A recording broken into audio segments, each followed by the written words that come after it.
It was late September 2019 when I went up north with three of my friends, Zach, Luis, and Jamal, for a weekend at a cabin Zach's uncle owned.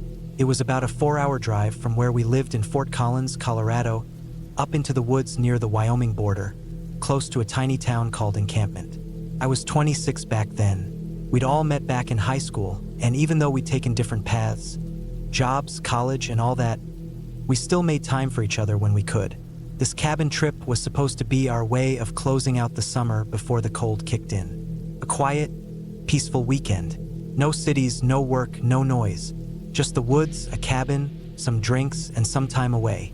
We left early on a Friday morning. Luis drove, I rode shotgun, and the other two were in the back. The drive up was smooth, nothing crazy. We had music going, snacks packed, and Zach gave us some background on the cabin. He said it hadn't been used in a couple of years, but his uncle kept it stocked and checked on it every once in a while. No neighbors nearby, a private dirt road, and a small lake a few minutes walk behind it. We were all pumped to just get away. When we finally got there around 2 p.m., the place was exactly what I imagined. A single-story log cabin, a little worn around the edges, but solid. It was tucked into the trees with a small gravel area out front where we parked. The air smelled clean, crisp, and full of pine. Inside, the cabin had 2 bedrooms, a living room with an old couch and wood stove, a small kitchen, and a bathroom that worked on well water and a propane heater. There were some mouse droppings in a few corners, and it had that old wood smell, but nothing too bad. We unloaded our gear and supplies. Food, water, beer, firewood, sleeping bags, and started settling in. By the time evening came, we'd already cracked open a few beers, got a fire going outside, and were just enjoying the peace. No cell service, no lights from nearby houses, just stars, trees, and the crackle of the fire. Around midnight, we finally turned in. I took the pull-out couch. Zach and Jamal shared the bigger room. Luis had the smaller one. I remember laying there, listening to the silence. It was strange, but in a nice way. Total quiet, not even the hum of electricity. The next morning, I woke up to sunlight coming through the windows and the smell of coffee. Zach was in the kitchen boiling water over the gas stove. We ate simple granola bars, fruit, coffee, and then decided to go check out the lake Zach mentioned. It was about a 15-minute walk through the woods, downhill most of the way. We brought a couple of folding chairs, some beers in a cooler, and spent a few hours just sitting there. No one else around. It was so quiet that even the small splashes from the water sounded loud. That kind of quiet is rare. At some point, we talked about coming back the next summer with kayaks or maybe a fishing setup. On the walk back to the cabin, we noticed something weird. A thin line of blue plastic ribbon was tied around one of the trees near the path.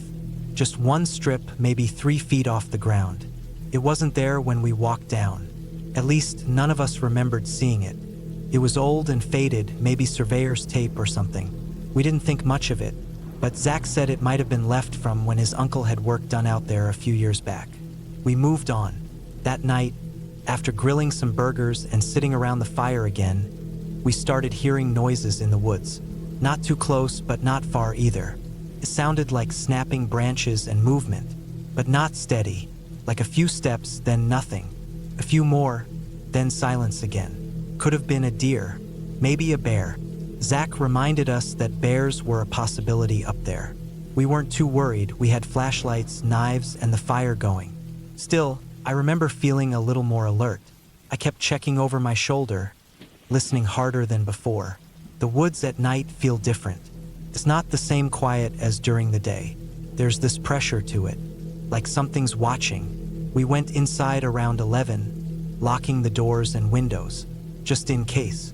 Everyone seemed a little quieter than the night before. I had trouble sleeping. I kept waking up thinking I'd heard something outside. At one point, I swore I heard gravel crunching. Just 1 or 2 steps, like someone was walking across the driveway. But when I sat up and looked out the window, there was nothing.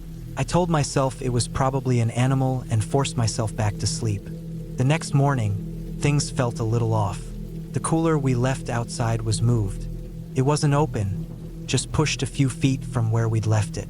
Could have been an animal trying to get into it, but it hadn't been touched in any real way. It didn't have scratch marks or anything. We checked the edge of the woods but didn't see anything. No paw prints, no torn up ground.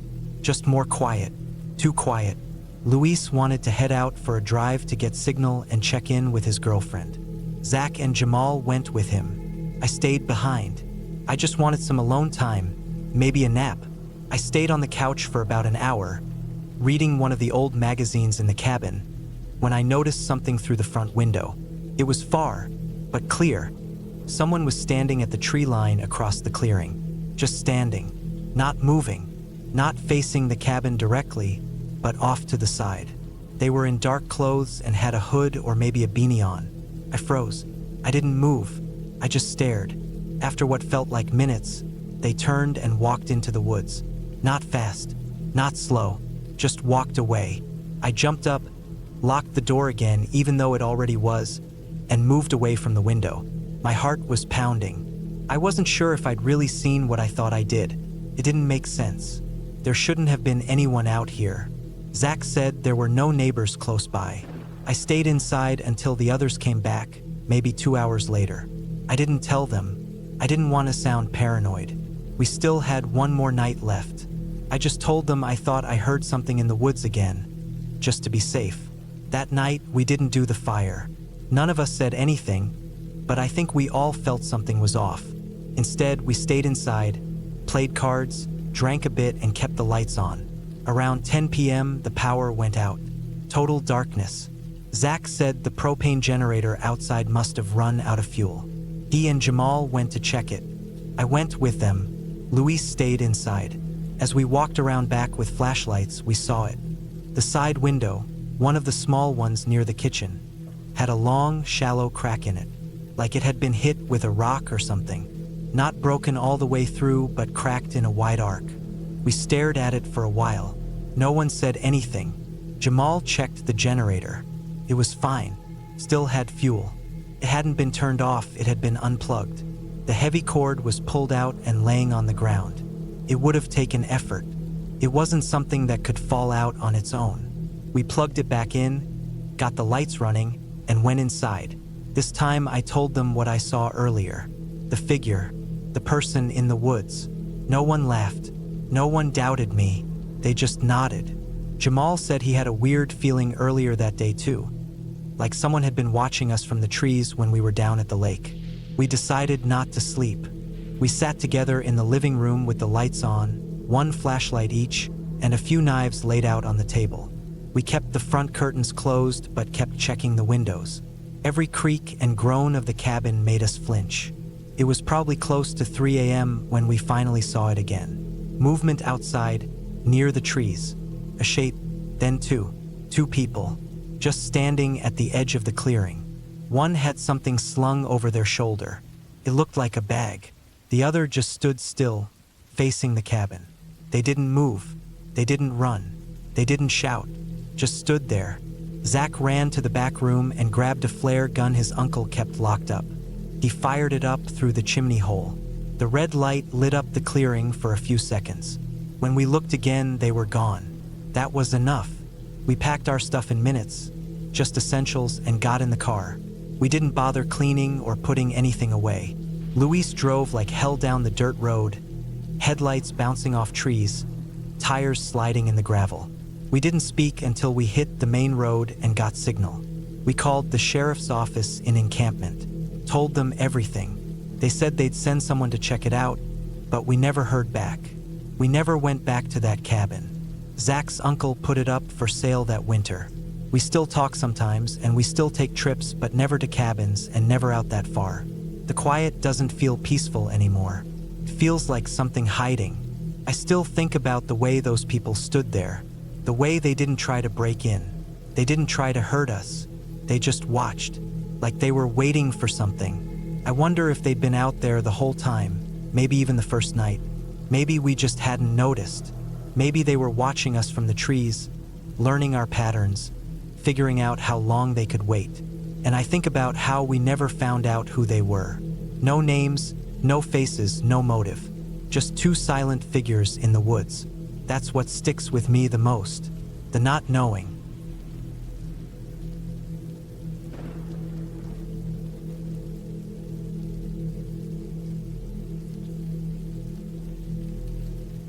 It was late October 2019 when I decided to spend a weekend alone at a small cabin near the edge of the Blue Ridge Mountains in Virginia.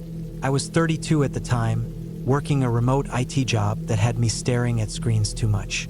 I needed a break from the noise, the constant pressure, the city traffic, and just people in general.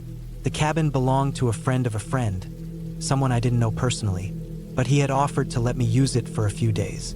All I had to do was bring my own supplies and clean up after myself.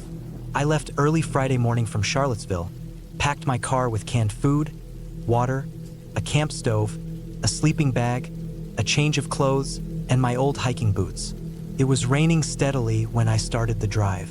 The weather app had warned about showers and maybe even storms throughout the weekend, but I didn't care. In fact, I welcomed it. I figured the rain would keep others away and make the forest feel more peaceful. I was wrong. The drive took just over 2 hours. The roads grew narrower the deeper I went. Paved streets gave way to gravel, and the GPS lost signal about 10 miles from the cabin. I had printed out directions beforehand, just in case, and followed the winding dirt road until the trees thinned and I saw the place tucked between tall pines and oaks. The cabin was small, about the size of a mobile home. It had one bedroom, a little kitchen, a porch with an old rocking chair, and a storage shed behind it. The siding was faded, the paint chipped, but it looked solid.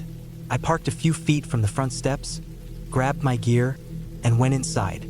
The place smelled of cedar and dust. The floorboards creaked underfoot. There was no electricity, just a wood-burning stove for heat and some battery lanterns for light. The rain picked up as I unpacked and set up my things. I boiled water on the stove for some instant noodles and stood by the small window, watching the gray forest shift in the wind. By nightfall, the rain had turned into a steady downpour. It tapped loudly against the roof and windows. I read for a while, then rolled out my sleeping bag in the bedroom and laid down. There was no cell service, no internet, nothing but the sound of rain and the groaning of trees outside. Sometime around midnight, I woke up, not fully awake, more like stirred. I heard something separate from the rain. A thump. Maybe? I held still, not sure if I'd imagined it. Then it came again, louder this time. A heavy thud, followed by what sounded like something brushing against the wall of the cabin. My first thought was a deer or bear, maybe rubbing against the siding. I stayed in my sleeping bag, heart beating a little faster now, and waited. More sounds followed. Something dragging, a light clunk, then silence.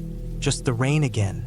I stayed awake for another hour, listening, eyes fixed on the dark ceiling.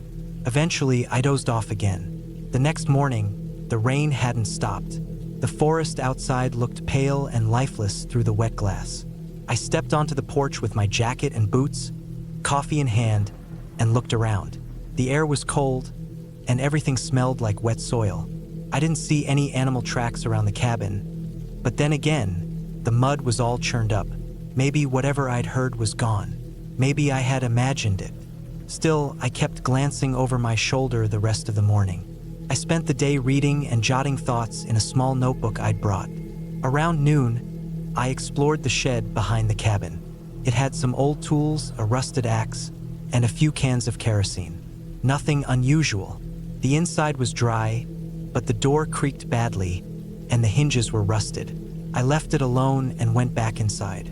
That afternoon, something happened that didn't sit right with me. I was sitting on the porch again, staring at the woods when I thought I saw movement.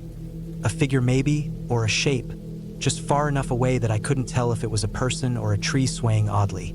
It disappeared behind the ridge before I could really focus on it. I waited, eyes locked on the spot, but nothing came out.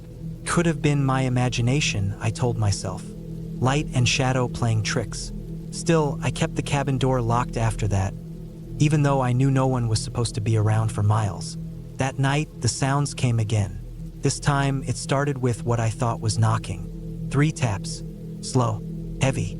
Then nothing. I sat up in the sleeping bag, fully awake now, and held my breath. I had no gun, just a hatchet I'd found in the shed. I got up slowly, grabbed the hatchet, and crept to the front room. I didn't switch on any lights. I stood by the window, peeking through the slit in the curtain. The rain blurred everything. Visibility was terrible.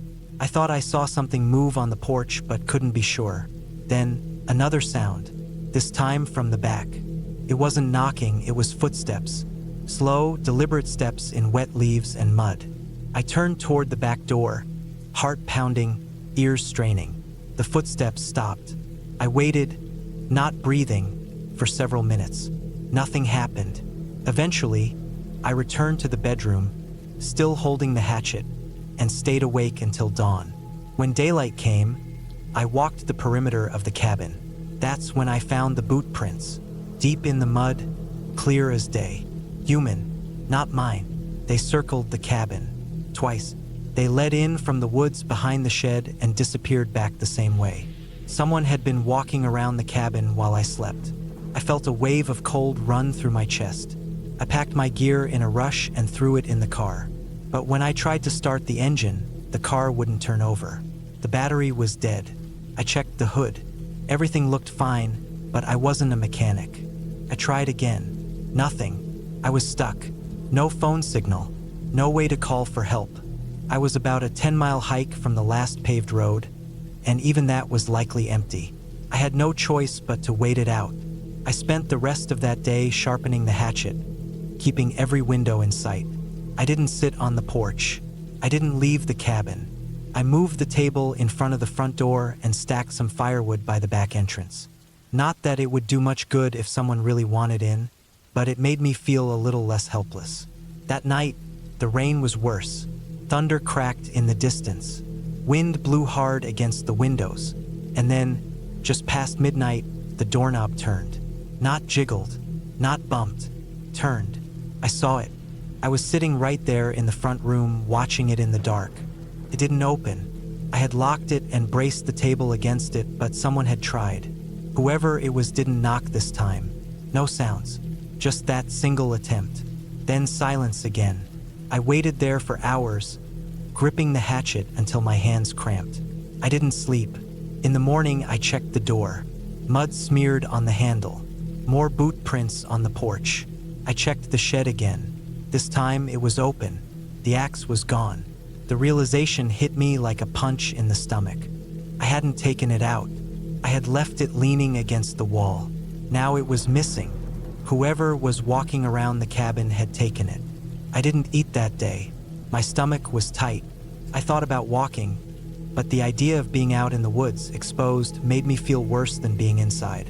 I stayed close to the fire, listening, watching. That evening, just before it got dark, I heard movement again, closer than before. I looked through the back window and saw someone, a man, standing near the tree line. He was wearing a hood or a hat, I couldn't tell, but he was facing the cabin. Not moving, just standing there. I stared for what felt like minutes. He didn't come closer, just stood. Eventually, he disappeared back into the trees. That night, I stayed in the corner of the room with the hatchet and a kitchen knife, both in reach. I didn't sleep. The rain kept falling, the wind howled, and every creak of the wood felt like footsteps. But nothing else happened. By morning, the rain had lightened into a mist. I opened the door and stepped out, soaked to the knees within seconds. I needed to get out. I didn't care about the car anymore.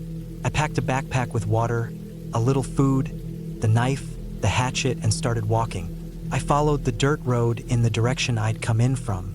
The mud made it hard, but I kept going. I didn't see anyone behind me, no sign of the man, but I didn't stop. After a few miles, I found a signal on my phone. One tiny bar, enough to text a friend and drop a location pin. An hour later, a local sheriff's deputy found me walking along the road. I told him everything. He didn't say much, just nodded and helped me to the station. They sent someone to check the cabin. The shed was empty. The axe wasn't there. The prints were washed out by then, mostly gone. They never found the man. I don't know who he was. I don't know if he was living out there or just watching from the woods. But I know this, he wasn't there by accident. and he wanted in.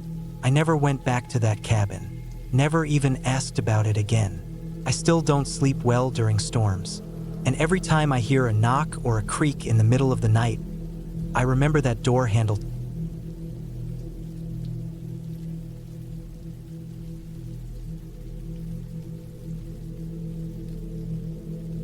It was late September of 2018 when I decided to take some time off from everything.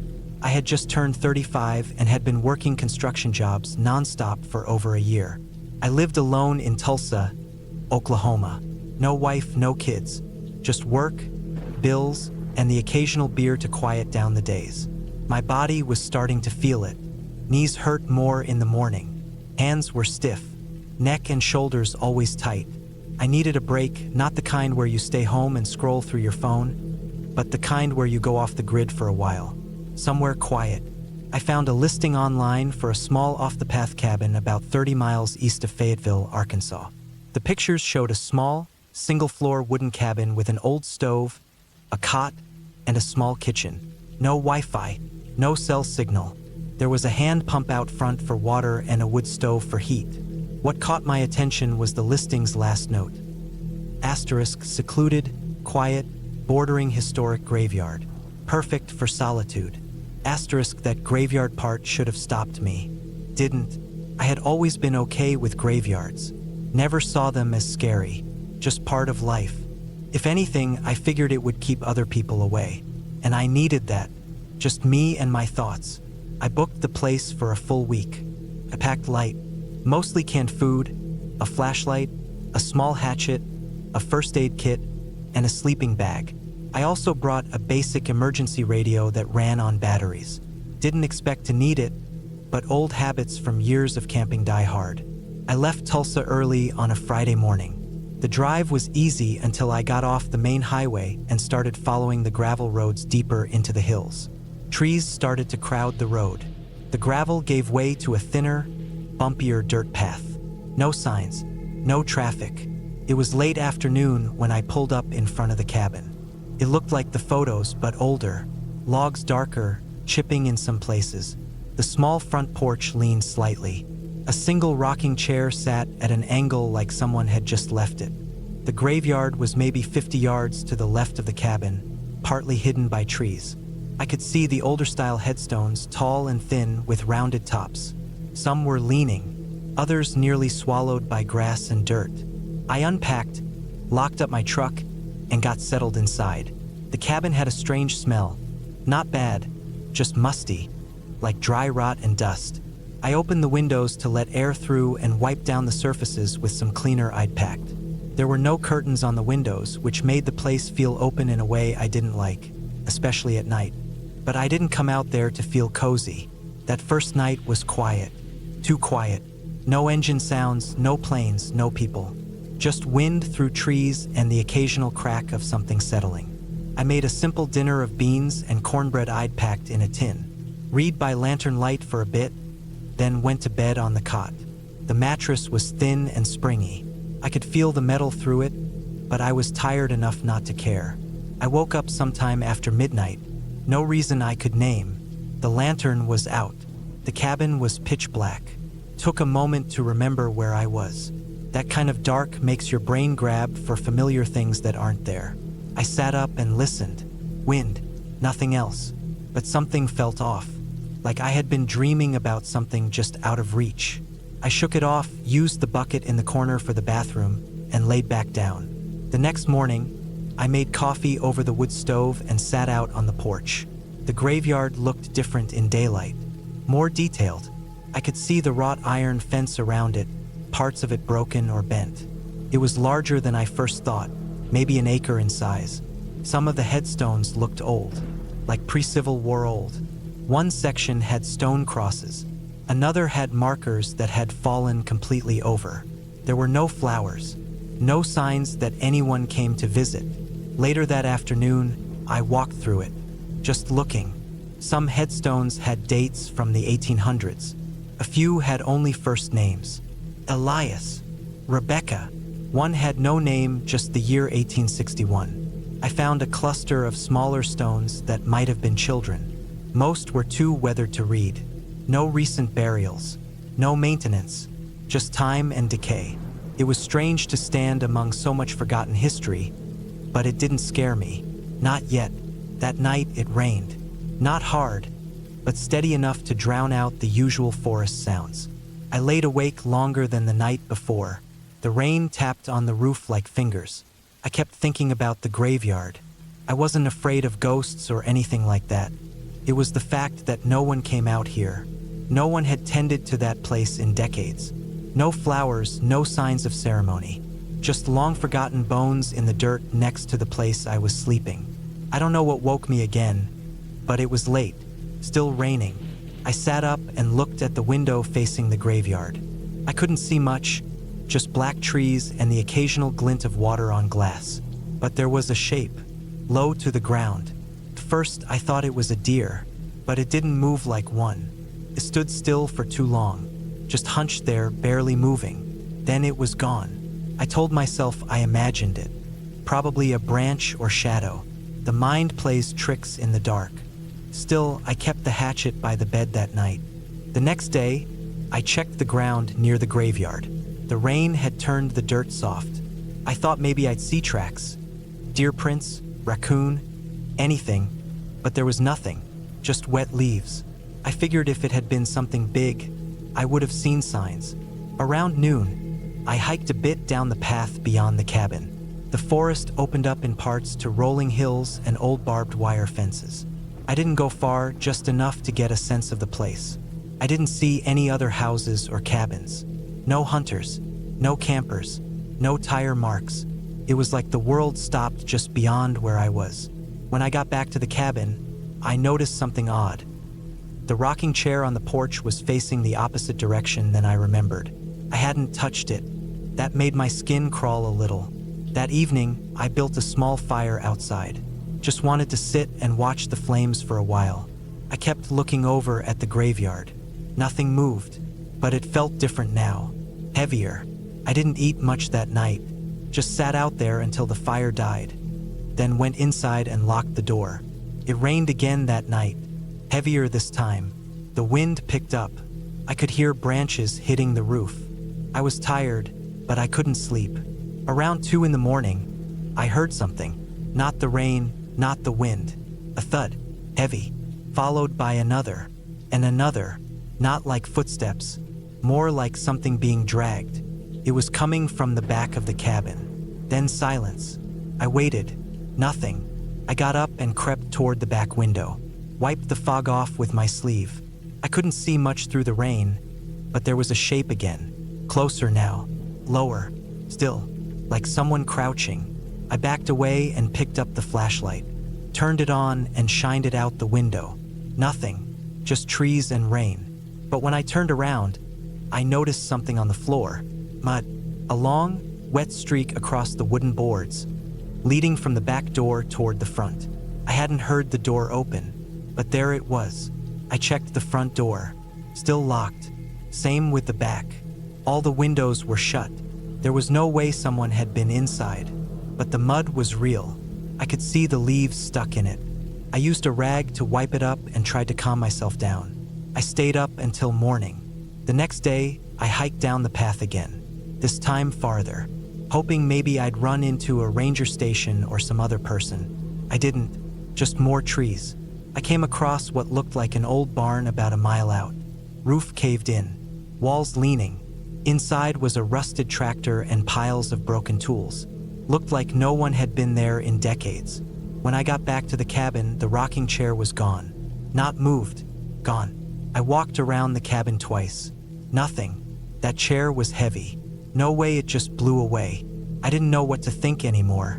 I wanted to leave, but the thought of driving that narrow path at night in the rain made me hesitate. That night, I didn't sleep.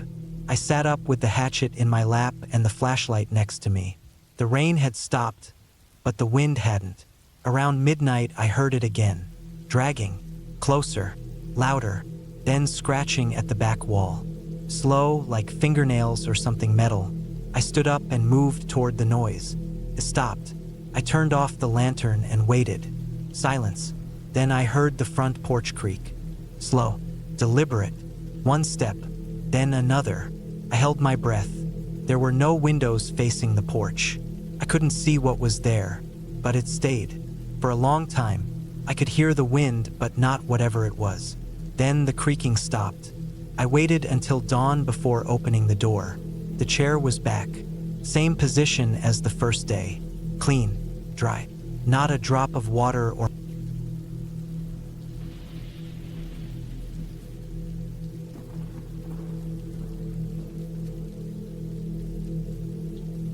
I was 31 the summer I decided to take a break from Paris and spend 2 weeks in the Cévennes. I'd been working too much, barely sleeping, and my doctor told me I needed time away from screens, people, and especially the city. I wasn't depressed exactly, but I wasn't far from it either. Burned out. That was a better word. So I rented this old cabin I found online through a small property site. It was tucked away in the mountains, near a village called Bar-de-Cévennes, which maybe has a few hundred people. The listing said it was rustic, private, surrounded by forest trails. I took the train as far as Alès, rented a small Peugeot, and drove another hour and a half through narrow winding roads until I reached the place. The sun was low when I arrived, casting long shadows through the pines. There was no driveway, just a small shoulder on the road with a faded trail disappearing into the woods.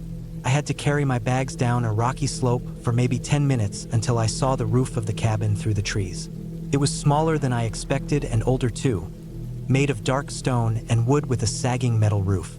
One chimney, no visible power lines. There was no key, just a metal latch on the door and a note left by the owner under a flat rock on the step. The note was in French and basically said, "No plumbing, no electricity. Collect your water from the spring 200 meters west. Use candles. Enjoy." I'd expected that, so I brought supplies. Water jugs, a flashlight, food that didn't need much cooking, books, a sleeping bag, first aid, even a solar charger for emergencies. I didn't think I'd need it. The first night was quiet. I made a small fire in the old iron stove inside, read until I was tired, and went to sleep early. There was no signal for my phone, which was fine. That was the point. The cabin had one main room and a tiny back corner with a compost toilet, half covered by a hanging curtain. Everything smelled like wood smoke and damp earth, but not in a bad way. There was a little table, one chair, and a narrow sleeping cot with a wool blanket. I didn't mind the discomfort. Felt good to be alone. The first few days went the way I wanted. I hiked during the day, found the spring and filled my jugs, picked wild thyme, wrote in a notebook I hadn't touched in years. I cooked canned lentils and sardines on a camp stove and ate outside. I saw a fox one morning, heard wild boars rustling around at night. I was starting to feel normal again, calm, focused. Then, on the fourth night, I woke up around 3 a.m. because I thought I heard something outside the cabin. Not an animal sound, a dull scraping like wood dragging across stone. I sat up and listened. The fire had died, and the room was cold and dark except for faint moonlight through the small window. I stayed still for at least 5 minutes, heart beating in my ears. Nothing, just whined through trees and creaking branches. I told myself it was probably a branch falling or a wild pig rubbing against a rock. I forced myself to lie back down, but I didn't sleep much after that. The next morning, I walked around the cabin to see if I could find anything strange. At first, there was nothing. Then I noticed that one of the small firewood logs I'd stacked near the wall was lying about 5 meters away, on the path I used to get to the spring. That wasn't right. I remembered lining them up tightly in a pyramid. I chalked it up to wind or maybe an animal, though it was a heavy piece of wood. Either way, I felt uneasy. Not scared exactly, not yet, just unsettled. That day, I hiked longer than usual to get my mind off it. There was a trail that led up to a ridge with a view of the valley. You could see the occasional stone farmhouse or sheep pasture below, but not much else. When I came back, it was close to sunset, and the forest had that golden haze to it. I was starting to feel better again, until I reached the cabin. Someone had moved the chair. It was inside when I left. I remembered clearly because I had placed my flashlight and notebook on it before heading out. Now it was outside on the front step, facing the trees. The notebook was still on it. Flashlight too. My chest felt tight. I scanned the woods in all directions. Nothing moved. No sound except for wind in the leaves. I stood completely still for a long time, trying to convince myself it was an animal somehow. But animals don't move furniture, and no one else was supposed to be here. I went inside and locked the door. I didn't light a fire. I didn't eat. I just lay on the cot fully clothed, holding the flashlight in one hand and a small utility knife in the other. I stared at the ceiling, listening. I heard twigs snap a few times. I heard something rustling in the leaves behind the cabin, but it didn't come closer. Eventually, exhaustion won and I fell asleep. The next morning, I decided to hike back to the car. I wasn't planning to leave yet. I just wanted to check it. I wanted to see if anything around it had changed. It was exactly the way I left it. I almost convinced myself I was overreacting. But then I saw the dirt around the back bumper. There were boot prints. They weren't mine. Mine had come from the front, from where I parked and unloaded. These were behind the car, coming from the woods, then circling around it. I stood there staring at them, unsure what to do. They weren't deep, maybe made the day before when the soil was still a bit wet from rain. I started walking back fast. Every few minutes I looked over my shoulder. I didn't hear anything, but my mind kept replaying the sound I'd heard at night, that dragging, scraping sound. I made it back to the cabin and immediately started packing my bag. I figured I'd sleep one more night, hike to the car in the morning, and drive out. I didn't sleep. That night, something knocked on the cabin. Not a tree branch, not an animal. It was sharp and clear. 3 knocks on the wooden door. I sat up fast and turned on the flashlight. Nothing in the window. I didn't move for hours, just sat there, shaking, knife in hand. I kept the light off most of the time, turning it on only when I thought I heard something. At some point close to morning, I must have blacked out from fear and exhaustion. I woke up when it was already bright outside. No sounds, no movement. I opened the door slowly and stepped out. Everything looked normal, except for the second chair. It was sitting next to the original one just outside the cabin, facing the same direction, toward the trees. It was one of the old kitchen chairs from inside. Someone had taken it out during the night and placed it perfectly beside the other. I hadn't heard the door open. I checked the latch. It wasn't broken, but maybe it hadn't been locked well, or maybe they were quiet. I ran. I didn't take the bags, just my water, wallet, and the keys. I sprinted to the car, practically sliding down the path. I started the engine and tore down the narrow road, not even checking the mirrors. I drove all the way back to Alesh, straight to the nearest police station. They filed a report but didn't seem interested. The officer said people trespass sometimes. Squatters, bored locals, even other hikers. He told me that if nothing was stolen, there wasn't much they could do. He was polite, but it was clear he thought I was overreacting. I never went back to get my things. The rental owner messaged me a week later saying he found the cabin empty, with everything inside. He didn't mention the chairs. A month later, I got a package in the mail. No return address. Inside was my notebook, the one I'd left on the chair, and a photograph tucked inside the first page. The photo showed the cabin. It was taken from the woods, maybe 30 meters back. I could see the door, both chairs, and me standing in the doorway holding the flashlight. I don't remember anyone taking that photo. That's when I moved back in with my sister for a while. That was 9 years ago, and I've never gone back to the save-in. I still think about it sometimes when I can't sleep. I think about the chairs. I think about the sound of the knocks. And I always come back to the same question. How long had they been watching?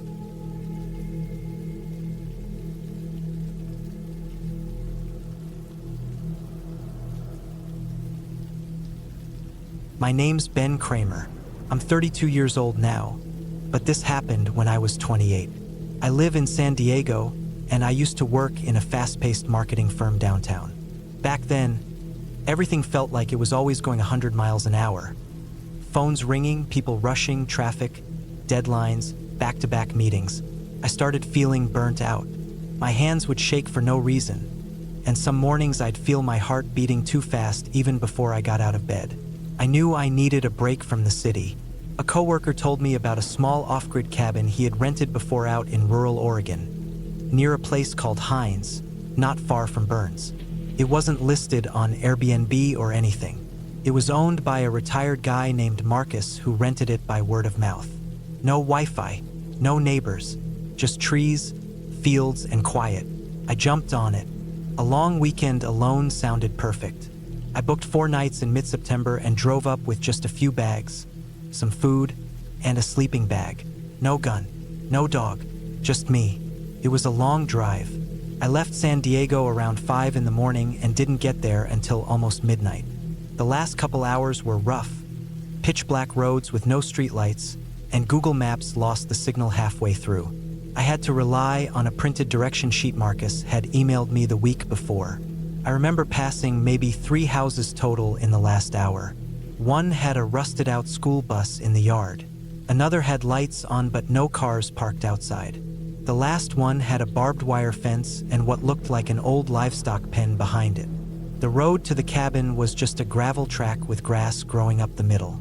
The directions said to look for a bent mailbox nailed to a pine tree with M7 scratched into the side. I missed it on the first pass and had to turn around. When I finally found it, I drove a good mile down that gravel road. Trees on both sides, no lights, the kind of dark that makes you feel like the world stops 5 feet past your headlights. The cabin itself wasn't fancy. Just a 1-story, square-shaped building made of faded gray wood with a rusted tin roof. There was a small deck out front with 2 broken chairs and a gas grill. No power lines. The instructions said there was a generator, but not to use it unless I really needed to. Inside, it had a tiny kitchen with a propane stove, a small bathroom with a compost toilet, and 1 main room with a wood stove, a twin bed, and a desk under the window. I lit the oil lamps inside and sat down in silence. For the first time in months, I didn't hear traffic, phones, or voices, just the wind in the trees. I slept like a rock that night. The next morning, I made eggs on the stove and drank coffee on the deck. I could see deer trails weaving through the tall grass past the edge of the clearing. Beyond that, there were trees as far as I could see. Dense old forest. No phone signal. No internet. Just me and the woods. It was exactly what I needed. That afternoon, I walked around the property. Marcus said it was 20 acres, mostly woods. I didn't plan to hike much, but I wanted to get a lay of the land. I followed a narrow dirt path through the trees for maybe 20 minutes until I came to a clearing with an old wooden shed. It was gray and weather-beaten, with part of the roof caved in. Nothing around it. No trail markers, no fencing. Just sitting there in the trees. I didn't go in, just peeked through the cracks. Looked like old tools. Shovels, a rusty wheelbarrow, a stack of rotting firewood. One corner had what looked like a large blue tarp bundled up with something under it. I figured it was junk. I wasn't there to snoop. I walked back. The first 2 nights were peaceful. I read, cooked, made a small fire in the wood stove, and wrote in a journal. I even started to feel the tension in my chest ease up. But on the 3rd night, things changed. It was around 9 p.m. I had just cleaned up dinner and stepped outside to use the outhouse near the tree line. That's when I saw something out in the field, maybe 100 feet away. It was a person, just standing there, not moving, no flashlight, no sound. I froze. My mind didn't know how to process it at first. I thought maybe it was a hunter or a neighbor, but no one was supposed to be on the property. I didn't move. I just stood behind the outhouse, hidden in the shadows, watching. After a minute or so, the figure walked slowly back into the trees. Not hurried, just slow and deliberate, like they weren't in any rush. I waited another 10 minutes before I stepped out and walked quietly back to the cabin. I locked the door for the first time since I arrived. I didn't sleep much that night. Every creak in the wood, every gust of wind felt like something moving outside. I sat on the edge of the bed with the oil lamp burning low beside me and the fire crackling in the stove. No gun, no cell service. I kept thinking, who the hell would be out there in the dark, standing still like that? The next morning, I tried to tell myself I imagined it. Maybe it was a trick of the shadows or a deer standing upright or something. I went out to the spot where I'd seen the figure. The grass was disturbed, flattened, like someone had stood there, but there weren't any clear footprints. It had rained a little the night before, so maybe they'd washed away. I walked the tree line but didn't find anything else. No trash, no tracks, nothing. I went back and stayed close to the cabin. That day passed slowly. I kept looking out the windows, waiting to see someone again. I left the lamps burning even during the afternoon, just to feel less alone. I skipped dinner. I didn't feel like eating. Around sunset, I heard something that made my skin crawl. It was a knock. 3 slow knocks on the back wall of the cabin. Not the door, the wall. I froze. I couldn't move at first. I was sitting on the bed, reading with my legs under the blanket. The knock came again 3 times. Deliberate. Not wood creaking. Not branches tapping. Knocks. I stood up, grabbed the fireplace poker, and moved slowly toward the back wall. There was no window on that side, just the wall behind the kitchen counter. I held my breath and waited. Nothing else happened. No more knocks. No footsteps. I didn't go outside. I didn't even check. I just waited. I sat in the middle of the room, staring at the front door, gripping that poker like it would help. I stayed awake the entire night, listening. At some point near dawn, I fell asleep sitting up. When I woke up, the sky was gray and cold. I checked outside. No signs of anyone. No footprints. No broken branches. Just the same quiet trees and grass. I packed up right then. My plan was to leave a day early. I stuffed everything into the trunk of my car, locked the cabin, and started down the gravel road. The plan was simple. Get to town, find a gas station, and get back to the highway. I had maybe half a tank left. About a mile down the road, I saw tire tracks in the dirt that hadn't been there before. Big ones, probably a truck. They came from somewhere off to the right, where there wasn't supposed to be a road. I slowed down, looked, and saw a narrow track cutting through the grass. It wasn't on any map. I almost kept driving, but curiosity got me. I backed up, turned, and followed it. The track led through the trees for maybe 200 yards before it opened into a clearing. That's where I saw the shed again. The same one from before. Only this time, the door was wide open, and there was a truck parked next to it. A dark green pickup with no plates. I stopped the car and killed the engine. I don't know why I didn't drive away. I just sat there, staring at the truck. Something felt wrong. I got out quietly and moved closer. The truck was old but looked well maintained. Clean windows, new tires. The back was empty except for a rope, a shovel, and a dirty blanket. I walked toward the shed. Inside, it looked different, cleaner. The tools were organized now. The tarp in the corner was gone. In its place was a large blue cooler with a padlock on it. There was a chair next to it, a single metal folding chair facing the cooler. I didn't go further. I backed out, got in my car, and left. I made it to town an hour later, heart pounding the whole time. I didn't stop until I was back on the main highway. At the first gas station, I told the cashier everything I'd seen. He gave me a strange look and said I should talk to the sheriff. I did. They took a report, asked questions, and promised to check it out. I never heard back from them. I emailed Marcus a few days later to ask about the shed and the truck. He didn't respond. I tried calling. The number was disconnected. I looked up the property on satellite maps. You can see the cabin, but the clearing with the shed is covered by trees. No visible path, like it's been hidden. I don't know what was in that cooler. I don't want to know, but I think about it more than I'd like to admit.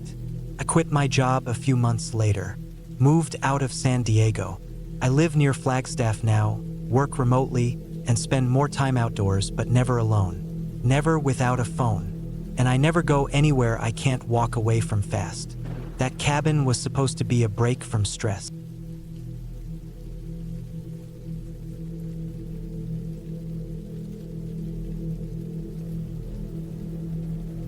I was 36 when I decided to rent that cabin deep in the northern woods of Montana. It was October of 2022, right at the point where the leaves turn dry and the mornings feel like they're warning you of the cold that's coming. I had been working from home for over a year and my brain just needed something else. Something quiet, isolated. Something that didn't come with the buzz of streetlights and the soft hum of neighbors' televisions through the walls. I didn't want to talk to anyone. I didn't want to hear a single engine, or a plane overhead, or someone knocking on my door. Just trees, wind, and my own heartbeat. I found the place on an old listing site, one of those rentals that didn't seem to pop up on big platforms. The cabin wasn't huge, but it had everything I thought I needed. One bedroom, a small kitchen, a decent-sized living room with an old wood stove, and a porch that faced the trees like a silent lookout post. No internet, no cell service. The owner left a handwritten note in the mailbox near the front gate with directions on how to use the wood stove, where to find the breaker box, and a reminder to check the generator every 2 days. The power grid didn't stretch out to that area anymore. According to the letter, the county had stopped maintaining that region 5 or 6 years ago. That was perfect for me. I arrived mid-afternoon in my gray pickup with all the gear I thought I might need. Canned food, tools, a few gallons of water, a heavy-duty sleeping bag, and a stack of books I'd been pretending I'd read one day. There was a weird satisfaction in unpacking everything into the small cabin. It made me feel like I was setting up a new life, one that didn't need deadlines or meetings. The first 2 days were calm, even beautiful. I split wood behind the cabin, sipped black coffee on the porch, and watched squirrels scramble through the undergrowth. At night, the sky exploded with stars. I had never seen a sky that black, that open. It was the kind of night that made you feel like a kid again, scared but curious. But it was the third night when things started to feel off. Around midnight, I woke up. Not from a nightmare. I just woke up, wide awake. My body felt tight, like I'd heard something but couldn't remember what. I stayed still in bed for a minute, letting my eyes adjust. The room was pitch black, except for a sliver of moonlight cutting through the gap in the curtain. Everything was quiet, like the forest itself had paused. I figured maybe I'd heard a branch snap, or maybe the wind. The stove had gone out, so I was a little cold, which didn't help. I got up, threw on my jacket, and walked to the front window. I pressed my face to the cold glass and looked out. Nothing, just trees, a few feet of gravel path, my truck sitting still. But then I noticed something odd. There were marks in the gravel right in front of the porch. Long, curved marks like someone had dragged something heavy. I couldn't remember them being there the day before. Could have been a raccoon, or a deer maybe. I told myself it was probably something normal. Still, I didn't sleep well after that. The next morning, I walked outside to take a closer look. The marks were real, not deep but definite. They curved around the front porch, then disappeared into the trees to the west. I followed them a few yards before they vanished into undergrowth. I stood there for a bit, trying to shake the unease crawling up my spine. That day, I stayed close to the cabin. Didn't chop wood, didn't walk the trail behind the property. Just read inside and kept the stove burning. I started locking the front and back door, even though I hadn't bothered the first couple nights. The fifth night was worse. I was sleeping lightly when I heard the sound. It was sharp, fast, like a knock, not on the front door, on the wall. 3 knocks, slow, steady. I sat up in bed and waited. Nothing. Then it happened again. 3 more, this time from the back wall. My throat tightened. I reached under the bed where I'd kept a crowbar I'd brought along, just in case. I gripped it hard and stepped out into the hallway. I didn't have a flashlight, just the little lantern on the side table. I carried it into the kitchen and stopped near the back door. Silence. I pressed my ear against the wall. Nothing. Then a thud. From the roof. I nearly dropped the lantern. I stepped back, looking up like I expected the ceiling to break open. But there was nothing. Just that awful weight of not knowing what was out there. The next morning, I walked the perimeter of the cabin. No footprints, no marks. The roof looked untouched, but there were more drag lines in the gravel. Not fresh, but not old either. They curled around the front again, then disappeared the same direction as before, into the woods to the west. I followed them farther this time, maybe 200 feet. That's when I found it. Tarp. Dirty, half covered in leaves. I pulled it up with a stick. It smelled like rust and damp wood. Underneath, there were a few wooden boards, stained and cracked. Some kind of makeshift sled, I guessed. No wheels, no frame, just crude, tied planks. I dropped it and walked back to the cabin. That was enough. I had planned to stay 2 weeks, but I decided I'd leave the next morning. Something was wrong with this place. Not haunted, not cursed, just not safe. That night, I barely slept. I left the lantern on, crowbar next to me, bag packed. At around 3 a.m., I heard it again. This time, it was on the porch. Footsteps, slow, heavy. I couldn't move. I just stared at the bedroom door. The footsteps stopped right outside. I didn't breathe. A long pause. Then, the doorknob rattled. Not turning, not forced. Just tested. As if someone or something was checking if it was locked. I gripped the crowbar so hard my fingers hurt. No sound for maybe 10 minutes. Then a low thud. Something was placed gently on the porch, followed by slow, retreating footsteps. Gravel crunching, fading into the distance. I stayed like that until the sun broke through the window. I didn't even check. I just loaded my truck and left. Didn't eat, didn't make coffee. Just left. But before I drove off, I glanced back at the porch. There was something sitting there. I got out, stepped closer. It was a small wooden box, handmade, about the size of a loaf of bread. No lock. I opened it slowly. Inside, wrapped in dirty cloth, was a single boot. A hiking boot, torn, stained, and a photo. It was faded, but you could still see the image. A man, smiling, standing in front of what looked like the same cabin. His arm around a woman. Both looked happy, relaxed. On the back of the photo, written in pen, it said, Jacob and Laura, October 2018. Last trip. I took the photo, left the box. I didn't know what it meant, and I didn't want to know. Maybe it was a warning. Maybe someone wanted to be found. Or remembered. I drove 8 hours that day, only stopping for gas. When I got home, I locked the door, shut all the windows, and slept with the lights on for a week. I still have that photo. It sits in a drawer under my socks. I don't look at it often, but sometimes, when the house is quiet and the wind hits the side of the building just right, I think about that cabin. About the marks in the gravel. About the box. And about how I wasn't the first one there. And maybe not the last.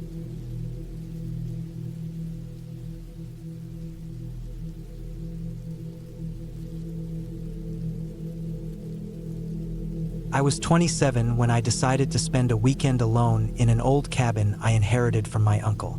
It was tucked away in the mountains of northern Idaho, near a place called Clark Fork. He passed away the year before, and while most of his estate was settled quickly, this cabin remained untouched. My uncle was a reclusive man, and most of the family didn't even know he owned property out there. He never married, didn't have kids, and rarely spoke about his past, so the cabin came as a surprise. I wasn't particularly close to him, but something about the place intrigued me. I drove up from Spokane on a Friday morning in early October. The air was already crisp, with fog clinging to the road as I wound through the forested hills. It took about 5 hours to reach the cabin, the last stretch being a rutted dirt path barely wide enough for my Jeep. The trees grew thick, the forest swallowing the sky in places. Cell service dropped off completely once I passed an old, rusted gate that marked the edge of the property. From there, it was another 20-minute crawl before the cabin came into view. The place looked like it hadn't been touched in decades. A squat, single-story structure with gray-brown logs and a sloping mossy roof. A porch sagged slightly in front, and a chimney rose from one side, capped with a bird's nest.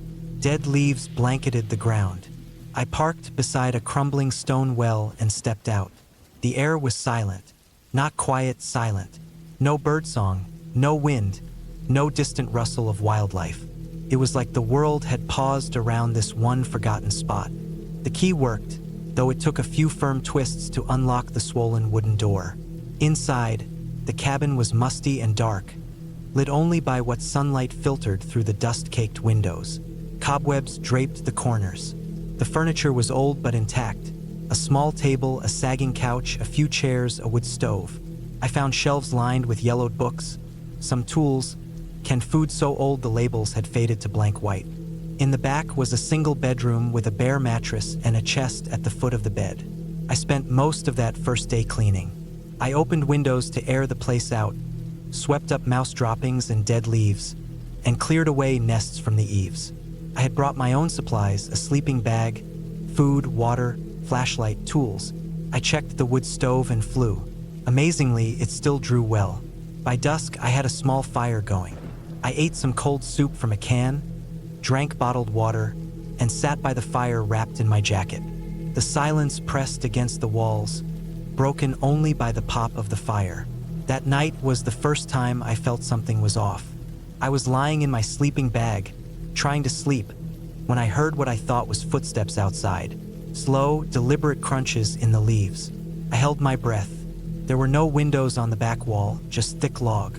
The sounds came and went, and then it was quiet again. I told myself it was just an animal. Maybe a deer, maybe a bear. I slept badly. Every noise seemed amplified. Branches snapping, leaves rustling, something thumping against the wall once. I didn't sleep more than a couple hours. The next morning, I walked the perimeter of the cabin. I didn't see any tracks. The ground was dry, covered in leaves, so maybe they didn't leave impressions. Still, it bothered me. I decided to explore the nearby woods a bit, see if there were any signs of other people around. I didn't go far, maybe a mile in any direction. I found nothing, no campsites, no litter, no paths. It was like no one had stepped foot out here in years. Around midday, I checked out the well. The stone ring was moss-covered and crumbling, but the wooden cover lifted with a creak. I tied a heavy rock to some rope and lowered it. Took a long time to hit the bottom. No splash, just a dull thud. Dry. I left it open to air out. Later that afternoon, I noticed something strange on the inside of the door. Scratches. Deep, parallel gouges near the bottom, as if something had tried to claw its way in. Or out. I hadn't noticed them before. I ran my fingers over them. They were old. No fresh wood shavings or splinters. Still, it gave me a chill. That evening, I made another fire and ate a granola bar for dinner.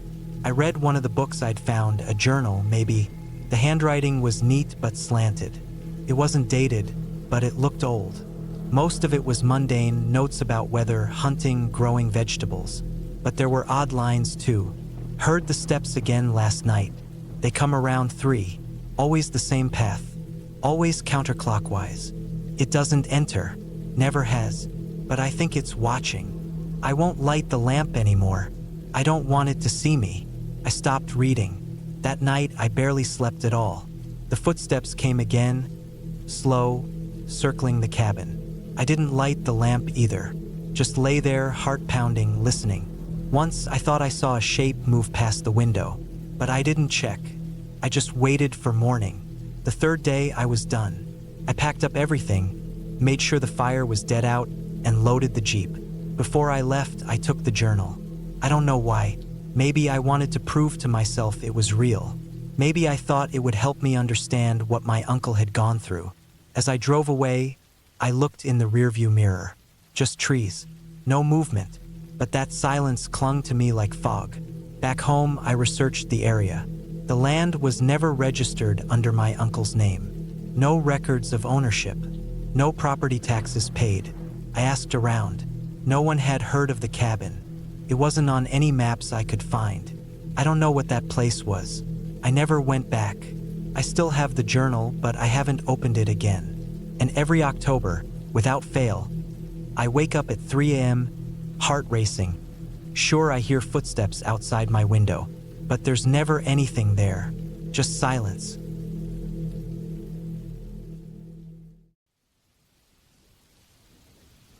I had never really been the type to seek out adventure. I preferred the quiet of my small apartment in Lyon, where I could relax after a long day of work. But when I received the invitation to spend a weekend at a secluded cabin in the French countryside, I was intrigued. It seemed like the perfect getaway, an opportunity to unplug, breathe fresh air, and clear my mind. The cabin was located deep in the woods, far from the nearest town, or so I was told. It belonged to a friend of a friend, a retired man who had recently passed away.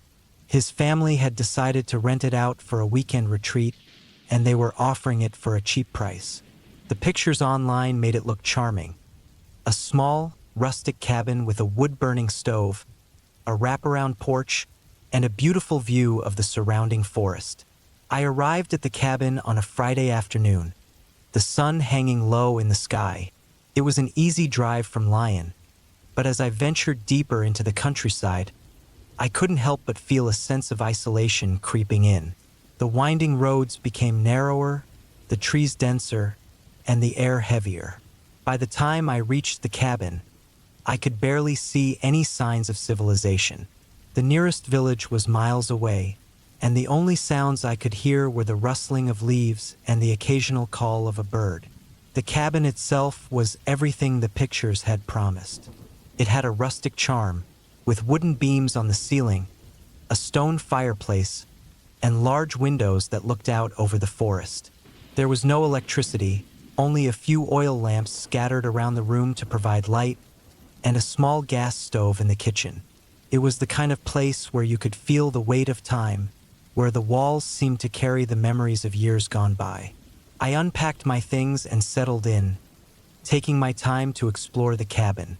The place had an eerie calm to it, but it wasn't unpleasant. It felt like it had been abandoned for some time, yet it had been well maintained, as if someone had been keeping an eye on it.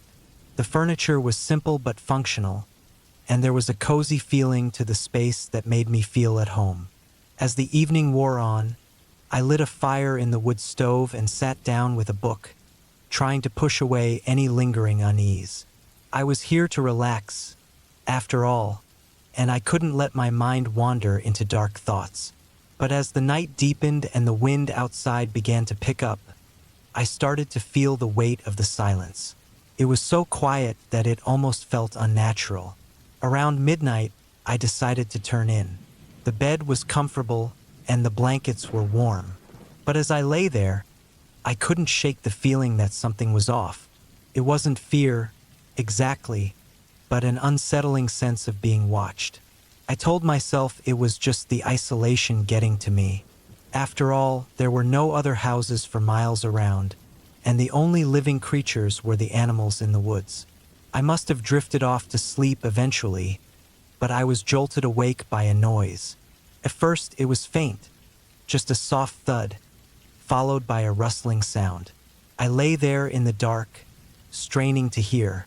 There was another noise, this time louder, a scrape, like something was dragging across the ground. I sat up in bed, my heart racing. I couldn't hear anything else for a moment, and I thought it might have just been an animal or the wind. But then I heard it again. It was unmistakable, footsteps, slow and deliberate, moving around the cabin. My breath caught in my throat. The logical part of me told me it was probably a deer or some other animal, but I couldn't shake the feeling that it was something else. I grabbed the flashlight from the nightstand and crept quietly toward the window, my footsteps muffled by the old wooden floorboards. I peeked out through the small gap in the curtains, my heart pounding in my chest. Outside, the forest was dark, the trees swaying gently in the wind. I couldn't see anything or anyone near the cabin, but the noise continued. It was coming from behind the cabin now, faint but distinct. I waited, listening intently, my mind racing through a dozen possible explanations. Maybe it was just a raccoon or a wild boar rummaging around. Or maybe it was a person, though why anyone would be out here so far from the nearest town, I had no idea. The footsteps stopped suddenly, and the silence returned. I exhaled slowly, trying to calm my nerves. I turned away from the window, telling myself it was nothing. But before I could make it back to bed, I heard the noise again. This time it was coming from the front door. I froze. The door, which I had locked earlier, was rattling. Softly at first, then more insistently. Someone or something was trying to get in. I felt a surge of panic and quickly grabbed my phone. But there was no signal. Of course, I was miles from the nearest tower, surrounded by nothing but dense forest. I was completely alone, with no way to reach anyone. The rattling of the door continued, and I felt a cold sweat break out on my skin. I could hear the slow creak of the door as it shifted on its hinges, but it didn't open. It was like someone was standing outside, pressing against it, waiting. My mind raced. What was I supposed to do? Should I go outside and confront whoever or whatever was out there? Or should I stay inside and lock all the windows and doors, praying they would go away? The noise stopped again, and the silence stretched on for what felt like an eternity. I couldn't take it anymore. I grabbed my jacket and decided to make a run for it. If there was someone out there, I wasn't going to stick around and wait to find out who they were. I moved quickly, slipping out the back door and into the dark woods. The cold air hit me like a slap in the face, and I pulled my jacket tighter around my body. I could barely see anything, the only light coming from the faint glow of the cabin behind me. I moved through the trees, trying to keep my bearings, but every crack of a twig or rustle of leaves made me jump. I didn't know how long I had been walking. Maybe minutes, maybe hours, but the fear of whoever was behind me kept me moving forward. I wasn't sure what I was running from anymore. The sounds of footsteps had stopped, but I still felt the presence of someone following me, watching me from the shadows. And then I saw it, something that made my heart stop cold. Ahead of me, partially obscured by the trees, was another cabin. At first, I thought I had stumbled onto some sort of abandoned property, but as I got closer, I noticed the lights on inside. The windows were glowing faintly, and I could hear the faint hum of a radio. I approached cautiously, my feet crunching on the frozen ground. I knocked on the door, unsure what to expect. After a long moment, the door creaked open, revealing an older man, his face weathered and tired. His eyes flickered with surprise when he saw me. "I didn't expect anyone out here," he said. "What are you doing in the woods at this hour?" I hesitated for a moment, trying to catch my breath.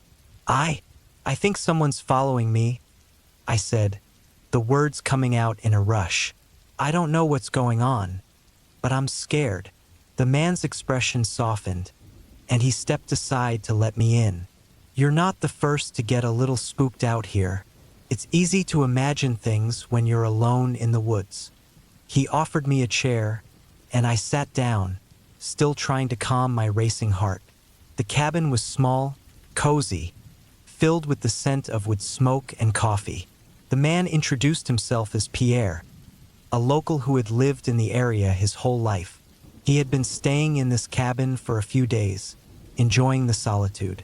I spent the rest of the night in his cabin, sharing stories and drinking coffee until the sun came up. The fear that had gripped me earlier faded as the light of day broke through the trees. Pierre assured me that I had nothing to worry about. There were no dangerous people in the woods, just animals and the occasional wanderer. Still, I couldn't shake the feeling that something was off, something I couldn't quite put my finger on. By morning, I felt safe enough to return to my cabin.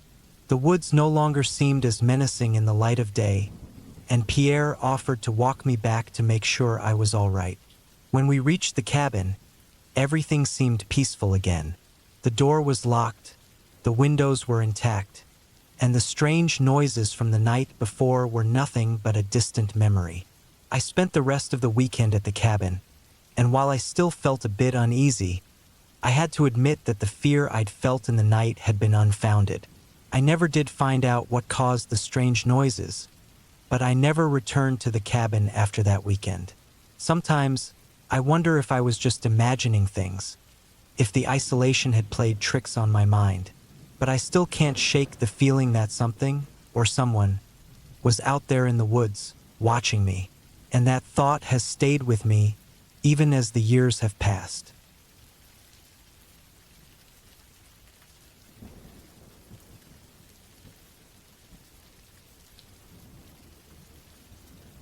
I wasn't sure what had drawn me to this place. The cabin, abandoned for years, was perched on a secluded hilltop in the middle of nowhere. It was an old logging cabin, with rotting wood and cracked windows that had been covered by thick layers of dust and grime. I'd driven up for what I thought would be a quiet weekend to disconnect, but when I arrived and saw the place, I could feel something wasn't quite right. I had taken a few wrong turns on my way out here. The GPS had cut out after the last stretch of highway, and I ended up navigating by memory and the fading light. It wasn't until I arrived that I realized how truly isolated I was. The cabin was far more run down than I'd expected. It looked like it had been abandoned for decades. The only sign of life was the occasional bird flapping by, disappearing into the thick forest surrounding me. I could feel the weight of the silence the moment I stepped out of the car. There was no wind, no distant sounds of traffic or nearby homes, just the quiet rustling of leaves and my own breath in the chilly air. It was as though the place was frozen in time. I wasn't worried at first. It was just a cabin, after all. I had spent nights in isolated spots before. I liked the quiet. I preferred it, actually. And this, well, it wasn't like the usual places I camped in. No tourists, no chatter, just me in the woods. The wood was creaky beneath my feet as I crossed the porch and grabbed the doorknob. It didn't budge. I gave it a hard push, trying again. Nothing. The door was stuck, either from the weather or simply from neglect. After a few more attempts, I decided to step around to the back, hoping the rear door wasn't as stubborn. I knew that I'd eventually get inside, even if I had to force it. But as I rounded the corner, I froze. The back door wasn't just stuck. It was wide open. My heart skipped a beat. No one should have been here. The place was miles from the nearest neighbor, and it looked like it hadn't been touched in years. Yet the door stood ajar, swinging slightly in the breeze. I stepped closer, cautiously, and peered inside. The cabin was dark, filled only with shadows and the odd ray of sunlight creeping through the cracks in the walls. Felt wrong. I wasn't sure why I felt uneasy at that moment, but something inside me told me to turn around. Yet I didn't. Curiosity kept me going. Slowly, I entered the cabin. My boots scraped against the dusty wooden floor as I took in my surroundings. Cobwebs hung from the rafters, and the air was thick with the smell of mildew and stale wood. Old furniture sat forgotten in corners. Chairs turned over, a table covered in grime, and what looked like a collection of empty bottles on the counter. It was clear no one had been here for years, but still I couldn't shake the feeling that I wasn't alone. I placed my pack down and wandered further in. The place was falling apart. Boards crooked, nails rusted, and windows that seemed to be slowly giving in to the elements. But it wasn't just the decay of the cabin that felt wrong. It was the heavy stillness. It was as if the walls themselves were holding their breath. I didn't want to stay. I should have packed up and left right then, but I told myself that I was just being paranoid. The daylight was fading, and I hadn't come all this way to turn back now. The bed in the back room looked reasonably intact, so I figured I'd sleep for a few hours and leave in the morning. I made myself some tea, not that I could really taste it, and tried to calm my mind. The night came quickly. It wasn't long before the cabin was plunged into darkness, the last flicker of light retreating behind the treeline. The isolation, which had felt comforting at first, now seemed suffocating. The air had grown colder, the kind of cold that you could feel in your bones. I tried to convince myself it was just the wind outside, but there was no breeze. The air inside felt still, thick, and heavy. I tried to sleep, but every little noise made me jerk awake.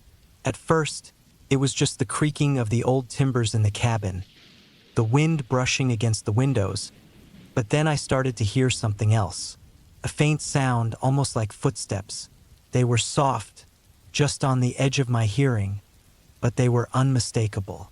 Someone or something was moving around outside.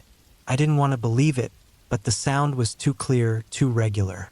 It stopped just as suddenly as it had started, and for a moment the cabin was silent again. I tried to focus on my breath, trying to ignore the noise, but the longer I stayed awake, the more I convinced myself that I wasn't alone. I listened harder, trying to pick out every detail. The footsteps, faint but deliberate, came again. They were closer this time. My heart started to race. I didn't know what to do. I couldn't leave, the car was parked too far away, and I didn't want to go outside into the cold, dark woods. But I couldn't just sit there and wait either. What if someone was out there? What if someone had been watching me? Then the sound came again. This time, it wasn't from outside the cabin. It was inside. A soft scraping sound, like a boot dragging across the floor. I stood up slowly, my legs feeling like jelly, and crept to the window. I pulled back the threadbare curtain, barely able to see through the dirt and grime. Nothing. I exhaled sharply, relieved but still uneasy. I backed away from the window and turned toward the door, my mind racing. Should I call the police? No signal. There was no way to reach anyone out here. It was just me. I was alone. I slowly made my way back toward the bed, but just as I was about to lie down, I heard it. A heavy thud. I froze, my heart pounding in my chest. This time it was loud. Too loud. Someone was definitely inside the cabin. My first instinct was to bolt for the door, but before I could even take a step, I heard a voice. Not human, but a muffled grunt. It was low, guttural, and it sent a chill through my spine. I didn't wait to see what it was. I rushed to the door and threw it open, running into the night. My legs burned as I sprinted down the narrow, overgrown path, the cold air biting at my face. I didn't look back. I didn't need to. When I reached my car, I slammed the door behind me and didn't stop until I was on the main road, the engine roaring as I sped away from the cabin. I didn't look back. Couldn't. The cabin remained behind me, its broken windows staring out into the dark woods. Whoever or whatever had been inside was still there. I didn't know what had been lurking in that abandoned cabin, but I knew one thing for sure. I'd never return.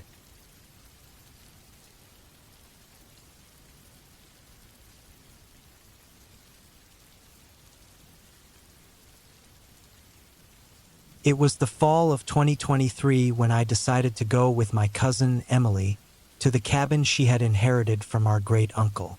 It was tucked deep in the Appalachian Mountains, about a 3-hour drive from our small town in West Virginia. I hadn't seen her in a few years, and when she invited me to join her for a weekend getaway, it seemed like the perfect opportunity to reconnect, and I needed the escape. My work had been exhausting, and a weekend in the mountains sounded like just the break I needed. The cabin wasn't exactly a luxury retreat. It was an old, rustic place, perched on a steep hill with a view of nothing but dense trees and rolling hills for miles. The kind of place that seemed untouched by time. From the outside, it looked like it could have belonged to any family of mountain folk who had been living there for generations. The wooden logs were weathered and cracked, the roof was covered in moss, and the small porch creaked whenever you stepped on it. Emily had told me it was in good condition when we first talked about it. But as we unloaded our bags, I noticed a few things right off the bat.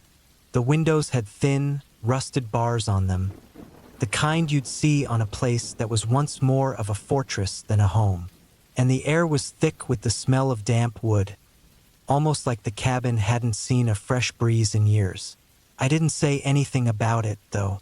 Emily seemed completely at ease, which put me a little more at ease, but I could still feel a slight unease in the back of my mind.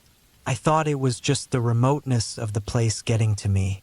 My cousin had spent a lot of time here when she was younger, and she knew the area well. She seemed confident. The first night, we unpacked and cooked a simple meal. There was a chill in the air, even though it wasn't cold enough to justify the fireplace yet, so we kept the windows shut. As we sat at the small dining table, the sound of the wind outside howling through the trees was constant. It was almost like the wind had a life of its own, rattling the walls and making the entire cabin creak in protest. Later that evening, Emily suggested we go out for a walk around the cabin. I wasn't too keen on it, but she insisted. "Come on, it'll be good for you. Get some fresh air," she said. Reluctantly, I agreed. We grabbed a couple of flashlights and stepped outside into the dark. The only sounds were the crunch of our boots on the gravel path and the wind in the trees. We walked for a while, passing by the small creek that ran behind the cabin, the water gurgling quietly in the darkness. The woods surrounding the cabin were eerily quiet except for the occasional rustle of leaves. The trees towered over us, their limbs reaching toward the sky like bony fingers.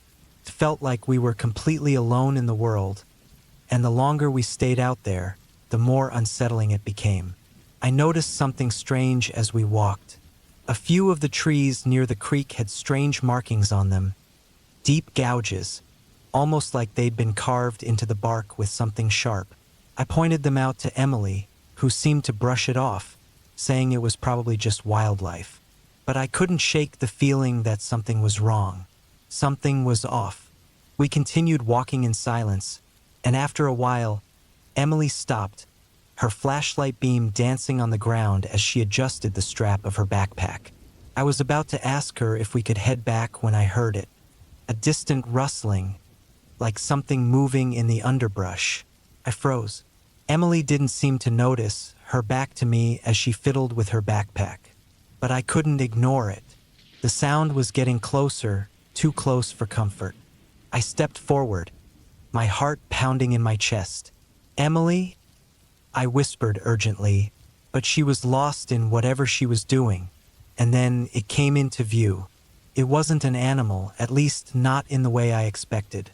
It was a man, or at least it looked like a man. His figure appeared through the trees, just standing there, watching us. He was tall, wearing a long coat that blended into the dark surroundings, and his face was shadowed by the brim of a worn-out hat. I stepped back instinctively, my breath catching in my throat. Emily, finally noticing my tension, turned to look. The man didn't move. He just stood there, staring at us. His eyes were hard to make out, but the way he stood so still was unnerving. I didn't want to make a scene. "Let's go back to the cabin," I said quickly, already stepping in that direction. Emily didn't argue. We turned and started walking faster, not once looking back. The hairs on the back of my neck stood up, and I could feel the weight of the man's stare even as we hurried back to the cabin.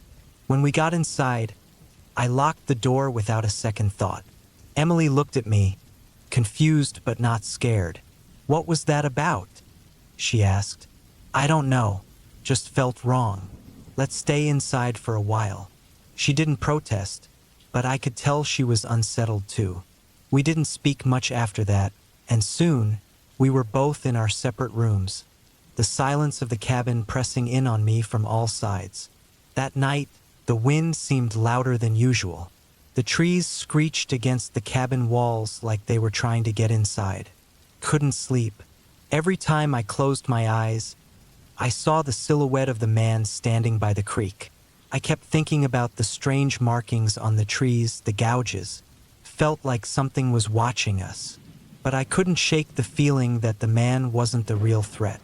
The next morning, Emily suggested we go back to town to grab some supplies.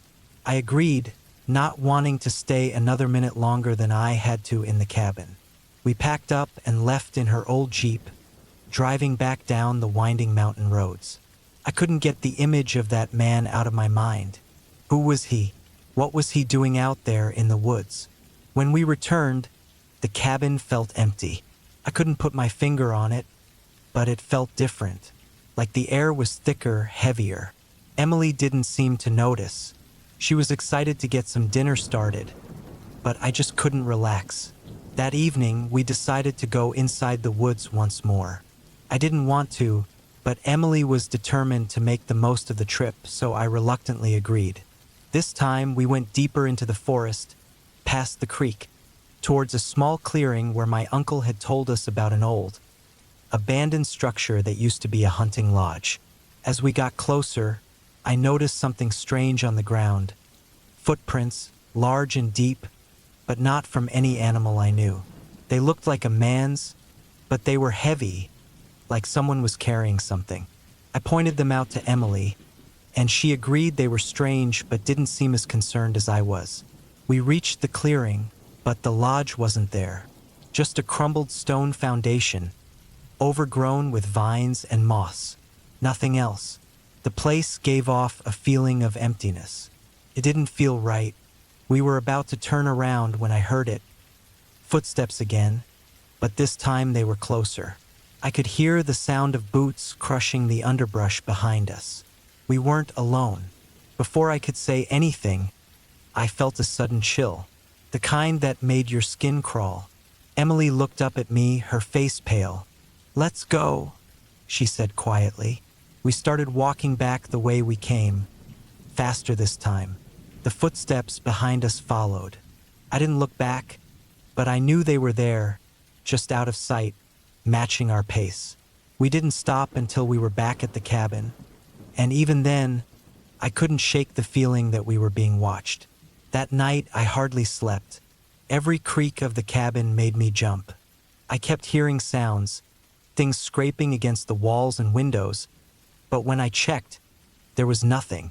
The morning came slowly, and when it finally did, we packed up and left, not saying a word. Emily didn't ask why. We both knew. The air felt lighter once we were on the road, and the drive back to town was quiet. I never went back to that cabin, and I don't think Emily has either. The woods felt wrong, and whatever was out there, watching us, never let us forget it.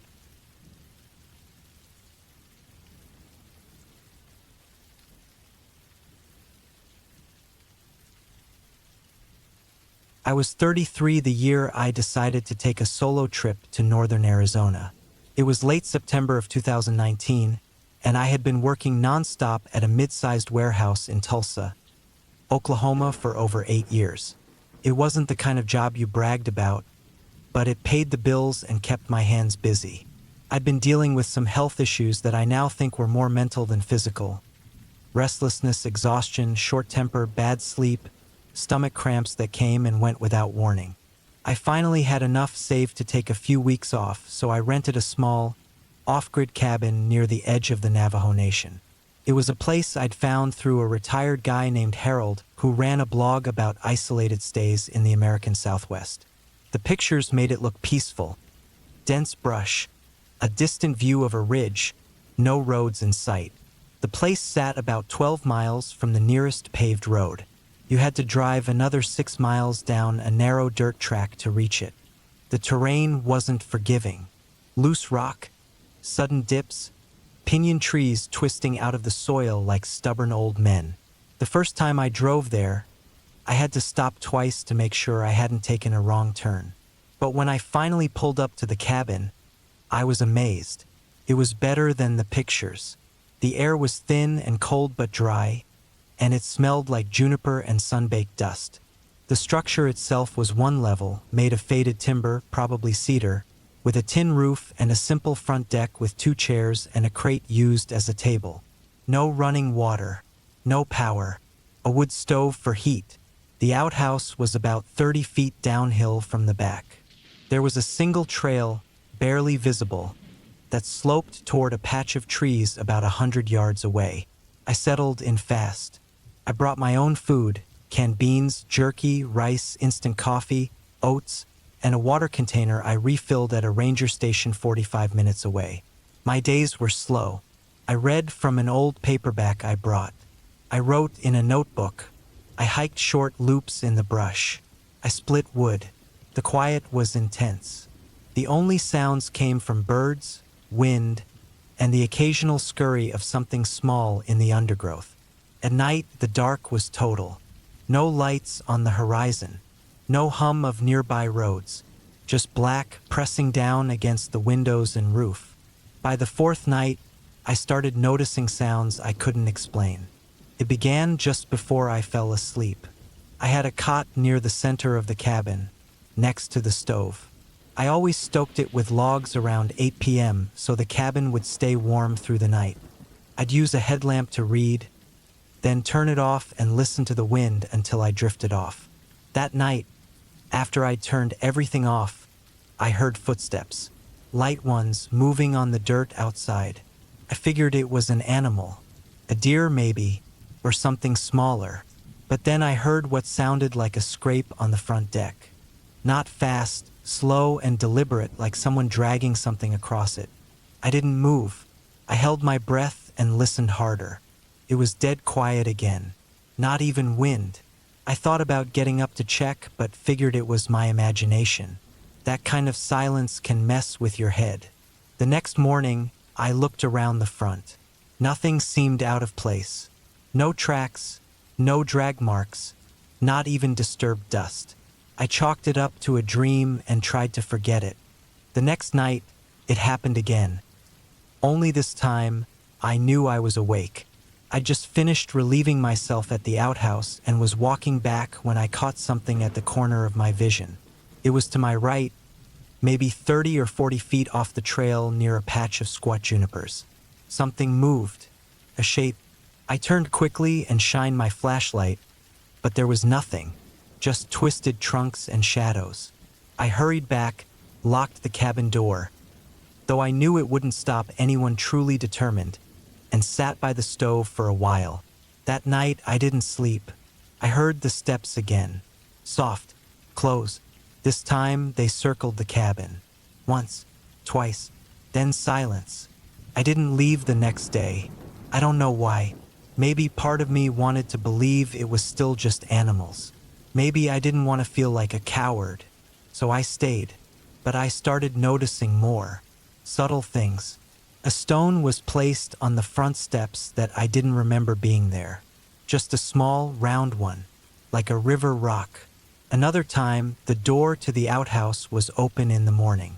I always shut it. I'm obsessive about that sort of thing. On the 6th day, I found a long strand of dark hair caught in the doorframe of the cabin. It was coarse, not animal fur, definitely hair. I started sleeping with my knife close. There was no cell signal out there. My car was parked about 30 yards away, just off the brush, hidden by a fold in the land. I kept the keys in the cabin, and every night I made sure they were in the same spot on the crate I used as a nightstand. Every morning I checked them. Nothing changed, but I knew I was being watched.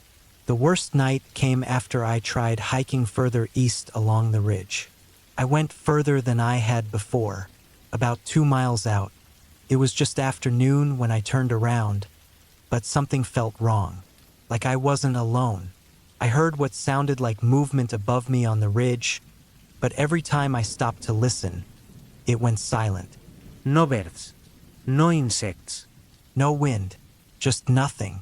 That night I barely slept. Around 1 a.m., I heard something behind the cabin.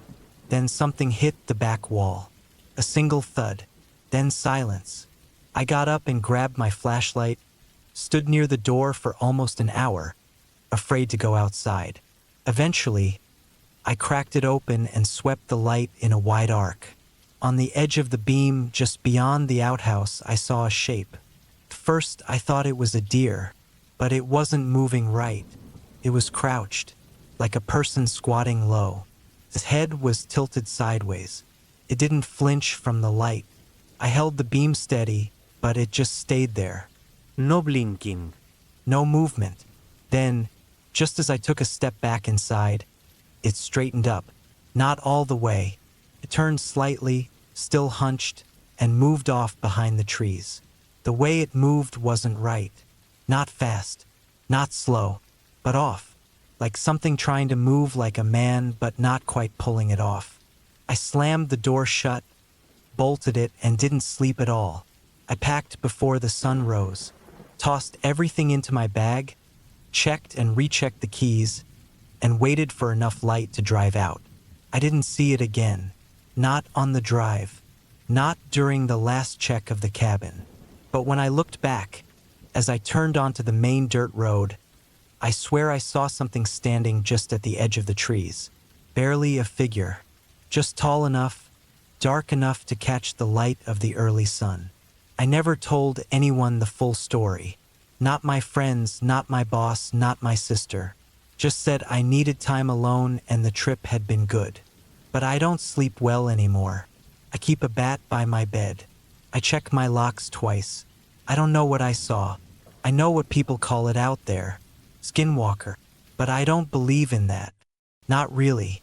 I think someone was out there, living in the woods, watching people, maybe even copying them. And I think they've been doing it a long time. That hair I found in the doorframe, I kept it in a plastic bag. Sent it to a buddy who works at a university lab as a favor. Said it wasn't from any known domestic animal. Said it was likely human but degraded, with unusual mitochondrial markers that didn't match any known local population. I never followed up. Didn't want to know more. I won't go back to Arizona. Not anywhere near the nation. That part of the world is big and empty and quiet, and it's easy to think you're alone when you're not. The cabin's probably still there, but someone else can stay there now.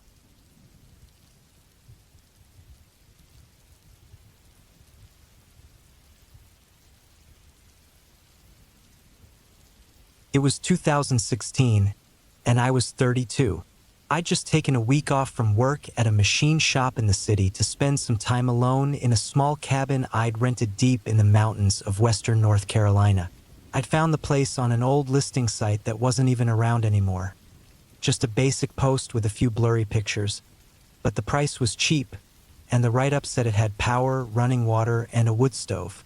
That was enough for me. I'd been feeling burned out from work, from people, from noise. I needed to step back for a while. I'd gone on hiking trips and done some camping before, but this time I wanted something more isolated. No campgrounds. No designated fire rings or marked trails. I wanted to just be out there, away from all of it. The drive to the cabin took almost 4 hours. Once I got off the main road, it was another 40 minutes of winding gravel path through thick woods, the kind that started to all look the same after a while. Every now and then I had to slow down for puddles or to get around branches. My old Toyota Tacoma could handle it, but I could feel the road tugging at the tires like it didn't want me up there. When I finally got to the cabin, it was smaller than I thought.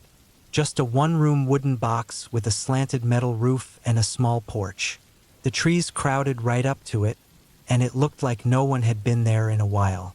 The gravel turned to mud around the base of it, and the steps up to the door were slick. I stood there for a minute before unloading the truck. It was dead quiet. The air smelled heavy, like wet dirt and pine needles. I could hear the soft clicking of insects and the slow creaking of trees moving in the wind. Inside, it was simple. One cot-style bed pushed up against the far wall, a wooden table with 2 chairs, and a small stove in the corner. There was a rusted propane lantern hanging from a hook, but I had brought my own lights. There was also a narrow door in the back that led to a tiny bathroom, just a toilet and a cracked mirror over a dry sink. No shower. The place smelled like old wood and mildew, but not in a bad way. It reminded me of old hunting cabins I used to visit with my uncle in Maine when I was a kid. I spent the rest of the afternoon unloading gear and walking the perimeter of the cabin. I made sure the doors and windows locked, checked the firewood stack, and looked for any signs of animals nesting under the porch. Everything seemed all right. There was a dense line of trees about 20 feet behind the cabin that stretched endlessly in both directions. That wall of green felt heavy, the kind of place where you could step in and be swallowed. Started to rain that night, a slow, steady patter that built up over a few hours. By midnight, it was pouring. I lay in bed listening to the rain hammer the metal roof. It was loud but rhythmic, almost calming. I didn't mind. In fact, I liked it. That kind of rain made me feel tucked away from the world, protected. The next day was more of the same. Then, clouds so low they scraped the tops of the trees. I stayed in and read a paperback I'd brought, fixed myself a basic breakfast, and went over the map again. There were no nearby cabins or homes marked for miles. just the old logging roads and rivers cutting through the landscape like faded scars. I liked knowing no one was close. Later that afternoon, while the rain slowed to a drizzle, I put on a poncho and stepped out to stretch my legs. I didn't go far, just around the cabin and maybe 50 yards out into the woods. The trees were dripping. I remember standing there listening to the distant creak of wet wood and the tapping of rain on leaves when I saw the first thing that didn't sit right. There were boot prints in the mud. Not mine. I knew mine. These were larger, deeper, fresh. They came from the trees and stopped near the side of the cabin. I followed them with my eyes. They didn't go all the way to the door. They stopped short just under the window, then turned back the way they came. I stood still for a long time staring at them. Could have been from a hiker or a hunter, I told myself. Someone just curious. But out here, in this weather, there were no signs of any vehicle. No tire tracks or disturbed brush along the path in. I went back inside and locked the door. That night I kept my headlamp close and my boots on. I didn't sleep well. The rain returned harder than before, pounding against the walls and roof like it wanted to get in. Every now and then I thought I heard something under the wind. Footsteps maybe, or branches snapping, but I told myself it was probably just animals or the trees shifting. By the third day I was anxious. I went out first thing in the morning to check the tracks again. They were still there, now smudged and fading. But there were new ones too. This time they went all the way to the back of the cabin, right up to the small bathroom window. I had kept that window shut. I checked it. Now it was cracked open. Just a little, an inch at most. But it was open. I stood there in the rain, staring at it. The mud around the base of the wall had prints again, wide, deep ones like from someone heavy. No barefoot, no claw marks. Just boots. I closed the window and locked it tight. After that, I brought my camping knife into bed with me. I kept it under the pillow. The air inside the cabin felt different, less calm, like something was watching. That night I heard a knock, just once. It was soft, maybe even just the wind, but it was near the back of the cabin, near the bathroom window. I turned off my lamp and held my breath. My heart was slamming in my chest. I stayed like that for what felt like an hour, listening. No other sounds came, just the rain, the wind, and that humming silence in between.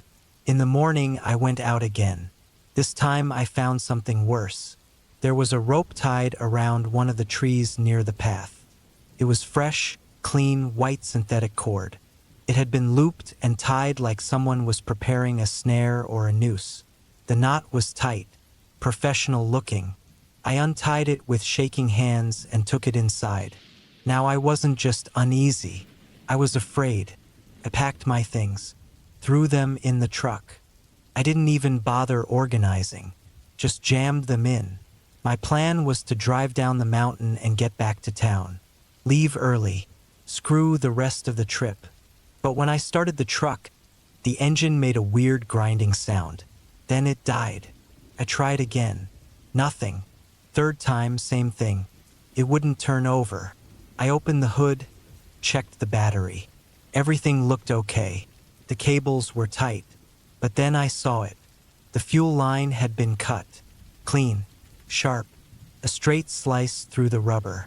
Gasoline had leaked out and mixed with the mud under the truck. I smelled it immediately. Someone had done it on purpose. I slammed the hood shut and stood there in the rain, breathing hard. There was no cell signal. I'd known that coming in. That was part of the appeal. No emails.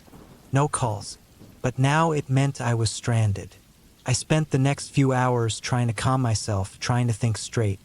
I could hike out, but the nearest town was over 12 miles by foot, through thick woods, in the rain, with someone out there, someone watching me.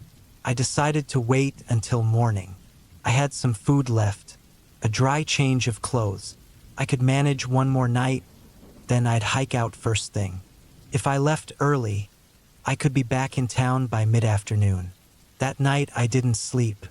I sat at the table with the lantern on, my knife in my hand, the door locked and barred with a chair. Every few minutes I'd get up and check the windows, look for shadows, listen.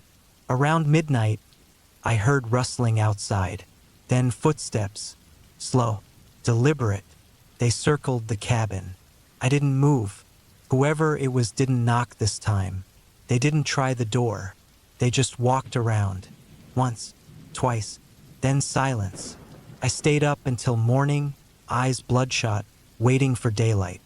As soon as it was light enough to see, I packed what I could in a dry bag and headed out. I took a small hatchet and my knife. No gun. I didn't own one. The forest was soaked.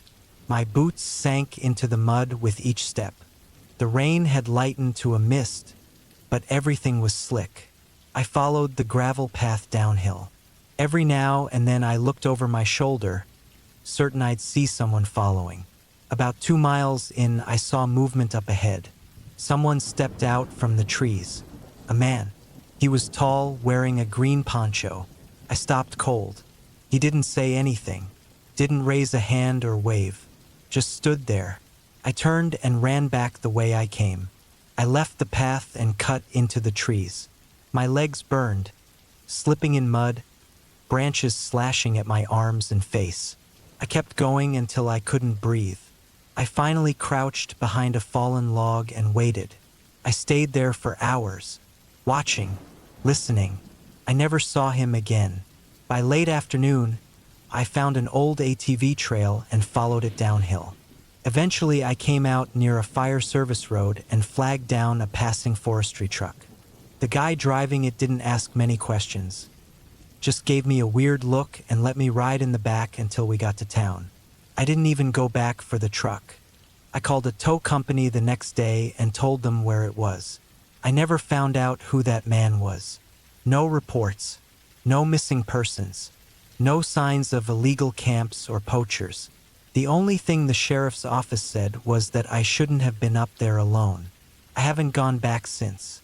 I don't hike anymore, don't camp, not even in parks. Something about that trip changed the way I see the woods. They're not peaceful to me now, not quiet. They're too big, too empty, and sometimes not as empty as they seem.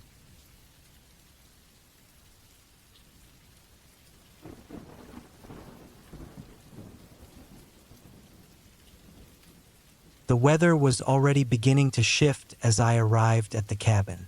It wasn't a planned getaway, but after a hectic few months, I needed time to myself. My name is Liam, and at 28, I'd never really been a fan of the woods, but something about the solitude appealed to me now, a chance to clear my mind. The cabin I'd rented was tucked away in a remote part of England, deep in the forest of the Lake District, the sort of place you'd only find if you knew where to look. It was an old stone building, small but charming, with ivy crawling up its walls. The roof was thatched, and the windows looked out onto nothing but trees. The air smelled thick with damp earth and pine. The peaceful quiet was unnerving, in a way, but I pushed that feeling aside as I unloaded my car. I was here for a week.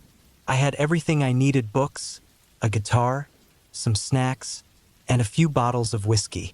No distractions. The cabin was everything I had imagined, simple and rustic. It even had a little wood-burning stove, which would come in handy as the nights were expected to drop below freezing. The first night was uneventful. I lit the fire, made some soup, and settled into the cozy armchair by the hearth. I cracked open a book, but after a while, I couldn't focus. There was something strange about the place. Maybe it was the stillness of the woods, but I couldn't shake the feeling that I wasn't alone. It wasn't a sense of danger, more like a quiet pressure, as if something was watching. But when I looked outside, all I saw were trees. I brushed it off. It was probably just my mind playing tricks on me, or maybe I was too used to the noise of the city. I drank another glass of whiskey, hoping it would settle my nerves. Didn't. Still, I eventually fell asleep, the soft crackle of the fire lulling me into a restless slumber. The next morning was foggy, thick gray clouds clinging to the mountain peaks. I decided to go for a walk, stretch my legs. The air was crisp and biting, and the ground was soft with the previous night's rain. As I wandered deeper into the woods, I noticed something strange. There were markings on the trees. They weren't just random scratches or animal carvings. These were deliberate, patterns that seemed too intentional to be natural. I stopped and stared at one of the trees, trying to make sense of it. It looked like a symbol, an X with lines through it. I didn't recognize it. I felt an uneasy shiver crawl down my spine. This wasn't the kind of place where people left signs. The woods were empty, save for a few hikers that passed through, but none of them seemed the type to mark trees. I quickly turned around and headed back to the cabin. By the time I returned, the cabin was even colder than before. I threw more wood onto the fire, hoping the warmth would chase away the strange feeling that had begun to settle in my chest. The day passed without incident. I kept myself busy, chopping wood, reading, cooking, trying to ignore the sense of unease that had been following me since I arrived. But when night came, I couldn't deny it any longer. Something was wrong. The feeling of being watched intensified. Every sound, the wind rustling the trees, the occasional snap of a twig outside, made me jump. Around midnight, there was a knock at the door. I froze. Who would be out here? I wasn't expecting anyone. The nearest neighbor was miles away. The knock came again, louder this time, insistent. I didn't move. The wind howled outside, and the fire crackled. I glanced at the door, my mind racing. Maybe it was a hiker who had lost their way? But no, that didn't make sense. Whoever it was, they would have knocked during the day. Another knock. I got up, cautiously, and moved toward the door. My heart pounded in my chest. I peered through the peephole. There was no one there. I opened the door slightly, sticking my head out, and looked around. Nothing. I stepped outside. The air was heavy with fog now, and the world felt closed in, like the trees were pressing in on the cabin. I walked to the edge of the porch, scanning the darkness, but saw no signs of life. No footsteps, no lights, no movement. I shut the door and bolted it. Something was off. I couldn't explain it, but I had the distinct feeling that I wasn't alone. The hours passed in silence, the kind of silence that makes your ears ring. I couldn't get comfortable. Every noise, every creak of the old house felt amplified. I tried to ignore it, but sleep wouldn't come. At some point, I must have dozed off, because I woke to the sound of something tapping at my window. I shot up, heart racing. The moonlight was barely enough to illuminate the outside, but I could see the outline of someone, standing just outside the glass. The figure was tall, obscured by the fog, but I could make out the shape of a person. I stood frozen, unable to move, my body locked in fear. Then, as quickly as it had appeared, the figure moved away from the window. I didn't know what to do. Part of me wanted to rush outside, confront whoever it was. But another part of me, the smarter part, knew better. It was a terrible idea. What if there was more than one? I glanced around the room, looking for anything to defend myself with. A heavy poker by the hearth, a flashlight, anything. But then there was a noise. It came from outside, just beyond the cabin, faint but unmistakable. A crackling of twigs. The sound of something moving in the underbrush. I didn't move. My heart pounded in my chest as I waited, hoping it would stop, hoping whatever it was would go away. But the noises kept coming, getting closer, until I could hear breathing, shallow and rapid. Something was right outside the cabin. I crept to the window, peeking out through the curtains. My breath caught in my throat when I saw it. Two figures, standing just beyond the trees. They were humanoid in shape, but didn't move like any person I'd ever seen. They stood completely still, as if waiting for something. I tried to shake the image out of my mind, but I couldn't. Their stillness, their odd posture.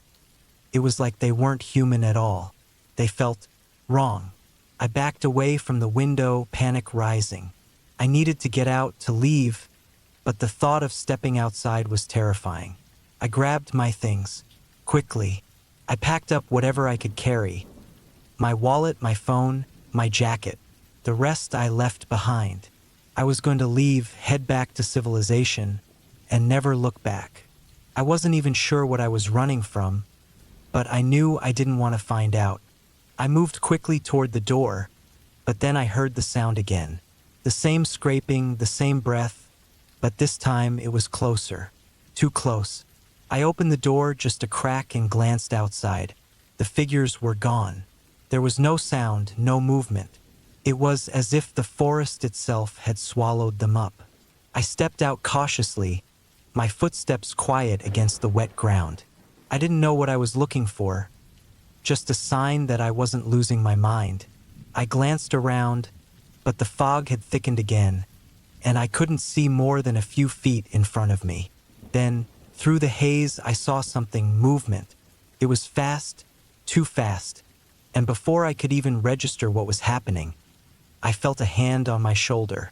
I spun around, heart pounding, ready to defend myself, but there was nothing there. I wasn't sure what to make of the entire experience. I didn't know if I was just exhausted, if I had imagined the figures in the woods, or if something real had happened out there. But the one thing I knew was that I didn't feel safe anymore. I packed the rest of my things and left the cabin behind. As I drove away, the fog slowly lifted, and I could see the familiar winding roads leading me back to the town. I didn't look back. I don't know if I'll ever go back to that cabin, but I know one thing for sure. Some places just aren't meant to be explored.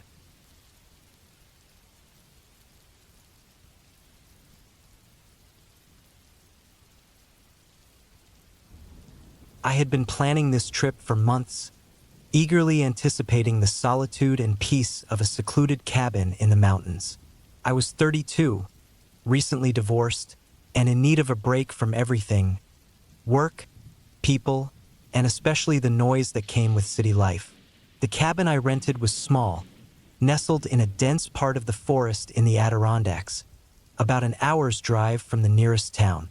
I'd rented it through a remote cabin booking site that promised privacy and escape from the modern world. Perfect. The drive was long, winding through narrow roads that disappeared into thick forests of pine and maple trees. The air felt different here, crisp and cool, as if I was stepping into another world. I wasn't exactly a seasoned outdoorsman, but I'd spent some time camping in my younger years, and I figured I could handle a weekend by myself. I arrived at the cabin just as the sun was setting, casting long shadows across the landscape. The place looked just like the pictures: rustic, weathered wood, a small porch, and a stone chimney. The cabin was tucked away from any other structures, and the nearest neighbor, according to the owner's instructions, was miles away. I unlocked the front door with the key I'd found in the hidden spot near the porch. Inside, the cabin was cozy, with a fireplace, an old wooden dining table, and a leather couch that looked well-worn but comfortable. There was a small kitchen, a bathroom, and a lofted bedroom with a double bed. The cabin felt like it had been frozen in time, as if no one had bothered it for decades. I liked that, felt real and untouched.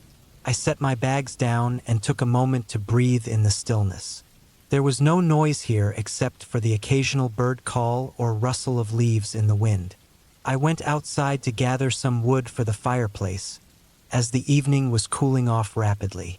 As I stepped out onto the porch, I looked around. The cabin was surrounded by tall trees, their dark silhouettes against the twilight sky. The isolation felt both calming and a little unsettling, but I tried not to let it bother me. I'd chosen this solitude for a reason. I got the fire started easily enough and spent the next few hours sitting by the hearth, sipping on a beer and staring into the flames. It was peaceful, but there was something about the cabin that felt off. Maybe it was the silence, or the way the wind howled through the trees outside, but I couldn't shake the feeling that I was being watched. The feeling didn't go away the next morning. I woke up early, as I usually did when I was alone, and the cabin felt quieter than ever. The only sound was the occasional creak of wood settling in the cool morning air. I spent the day hiking through the woods, trying to shake the lingering sense of unease, but it stayed with me, like a shadow following my every step. That night, as I sat on the porch with my dinner, I heard something. It was faint at first, like the crunch of leaves underfoot. At first, I told myself it was an animal, maybe a deer or something else moving through the woods. But then it came again, louder this time, like someone was walking in the woods just beyond my cabin. My heart began to race as the footsteps got closer. I stood up, straining to see into the dark, but the trees were too thick, and the only light came from the small lantern by the door. My rational mind told me it was probably just an animal, maybe a person out for a walk, but the hairs on the back of my neck stood up. I could feel my pulse quicken. The sound stopped abruptly. I stood frozen, waiting for something, anything to happen. But the night went silent again. I slowly sat back down, convincing myself I was just being paranoid. The woods were full of noises, after all. I finished my dinner in the quiet, but I couldn't shake the feeling that I wasn't alone. The next day, I decided to leave the cabin and drive to the nearest town. I needed to clear my head. As I drove along the winding road, I passed no other vehicles, and the town felt like a ghost town when I arrived. It was small, with just a few shops and a gas station. I picked up some supplies and made a quick stop at the local diner for lunch. The waitress was friendly enough, but her eyes lingered on me longer than was comfortable. She didn't say much except that the woods could be a little strange. That night, after I returned to the cabin, the feeling of being watched came back stronger than ever. This time, I didn't want to sit outside. Instead, I stayed inside, with the curtains drawn, watching the fire flicker in the hearth. I knew the next day I would be leaving, but something kept me from packing up and leaving right then. A small part of me wanted to see how the night would play out. Around midnight, I heard the unmistakable sound of a branch snapping. It was close, too close. My stomach turned as I grabbed the flashlight by the couch and crept toward the front door. I peeked out through a crack in the curtain, but there was nothing to see. The light from the cabin barely cut through the darkness of the forest. I waited, breath held, for any sign of movement, and then I saw it. A figure, barely visible in the dark, moved past the edge of the porch. It was tall, thin, and dressed in what looked like a dark jacket. It didn't stop, just moved across my view and into the trees, disappearing into the blackness. My heart raced. There was no reason anyone should be out there. The closest road was miles away. Who would be out in the woods at this time of night? I couldn't let my curiosity get the better of me, but I had to know what was going on. I grabbed my boots, threw on my jacket, and stepped outside. The cold night air hit me like a slap in the face, and the crunch of the snow beneath my boots felt too loud in the silence. The figure was gone, but I could still see the broken branch on the ground where it had passed. I followed it, my breath coming out in short gasps, until I reached a small clearing. There was nothing there but the trees and the wind. No sign of anyone. Just as I was about to turn back, I heard a noise behind me. I spun around, shining the flashlight in every direction. My pulse thudded in my ears as the beam of light swept across the trees. It landed on something. A figure standing just a few yards away, its face hidden in the shadows. I froze, unable to move. The figure didn't move either. Seconds stretched into what felt like an eternity. Then, just as quickly as it appeared, the figure vanished back into the darkness. I ran back to the cabin without a second thought. My hands were shaking as I locked the door behind me. I didn't know who or what I had seen, but I had no intention of finding out. I spent the rest of the night sitting by the fire, not daring to sleep. The sounds outside stopped, and the morning came with no sign of anyone.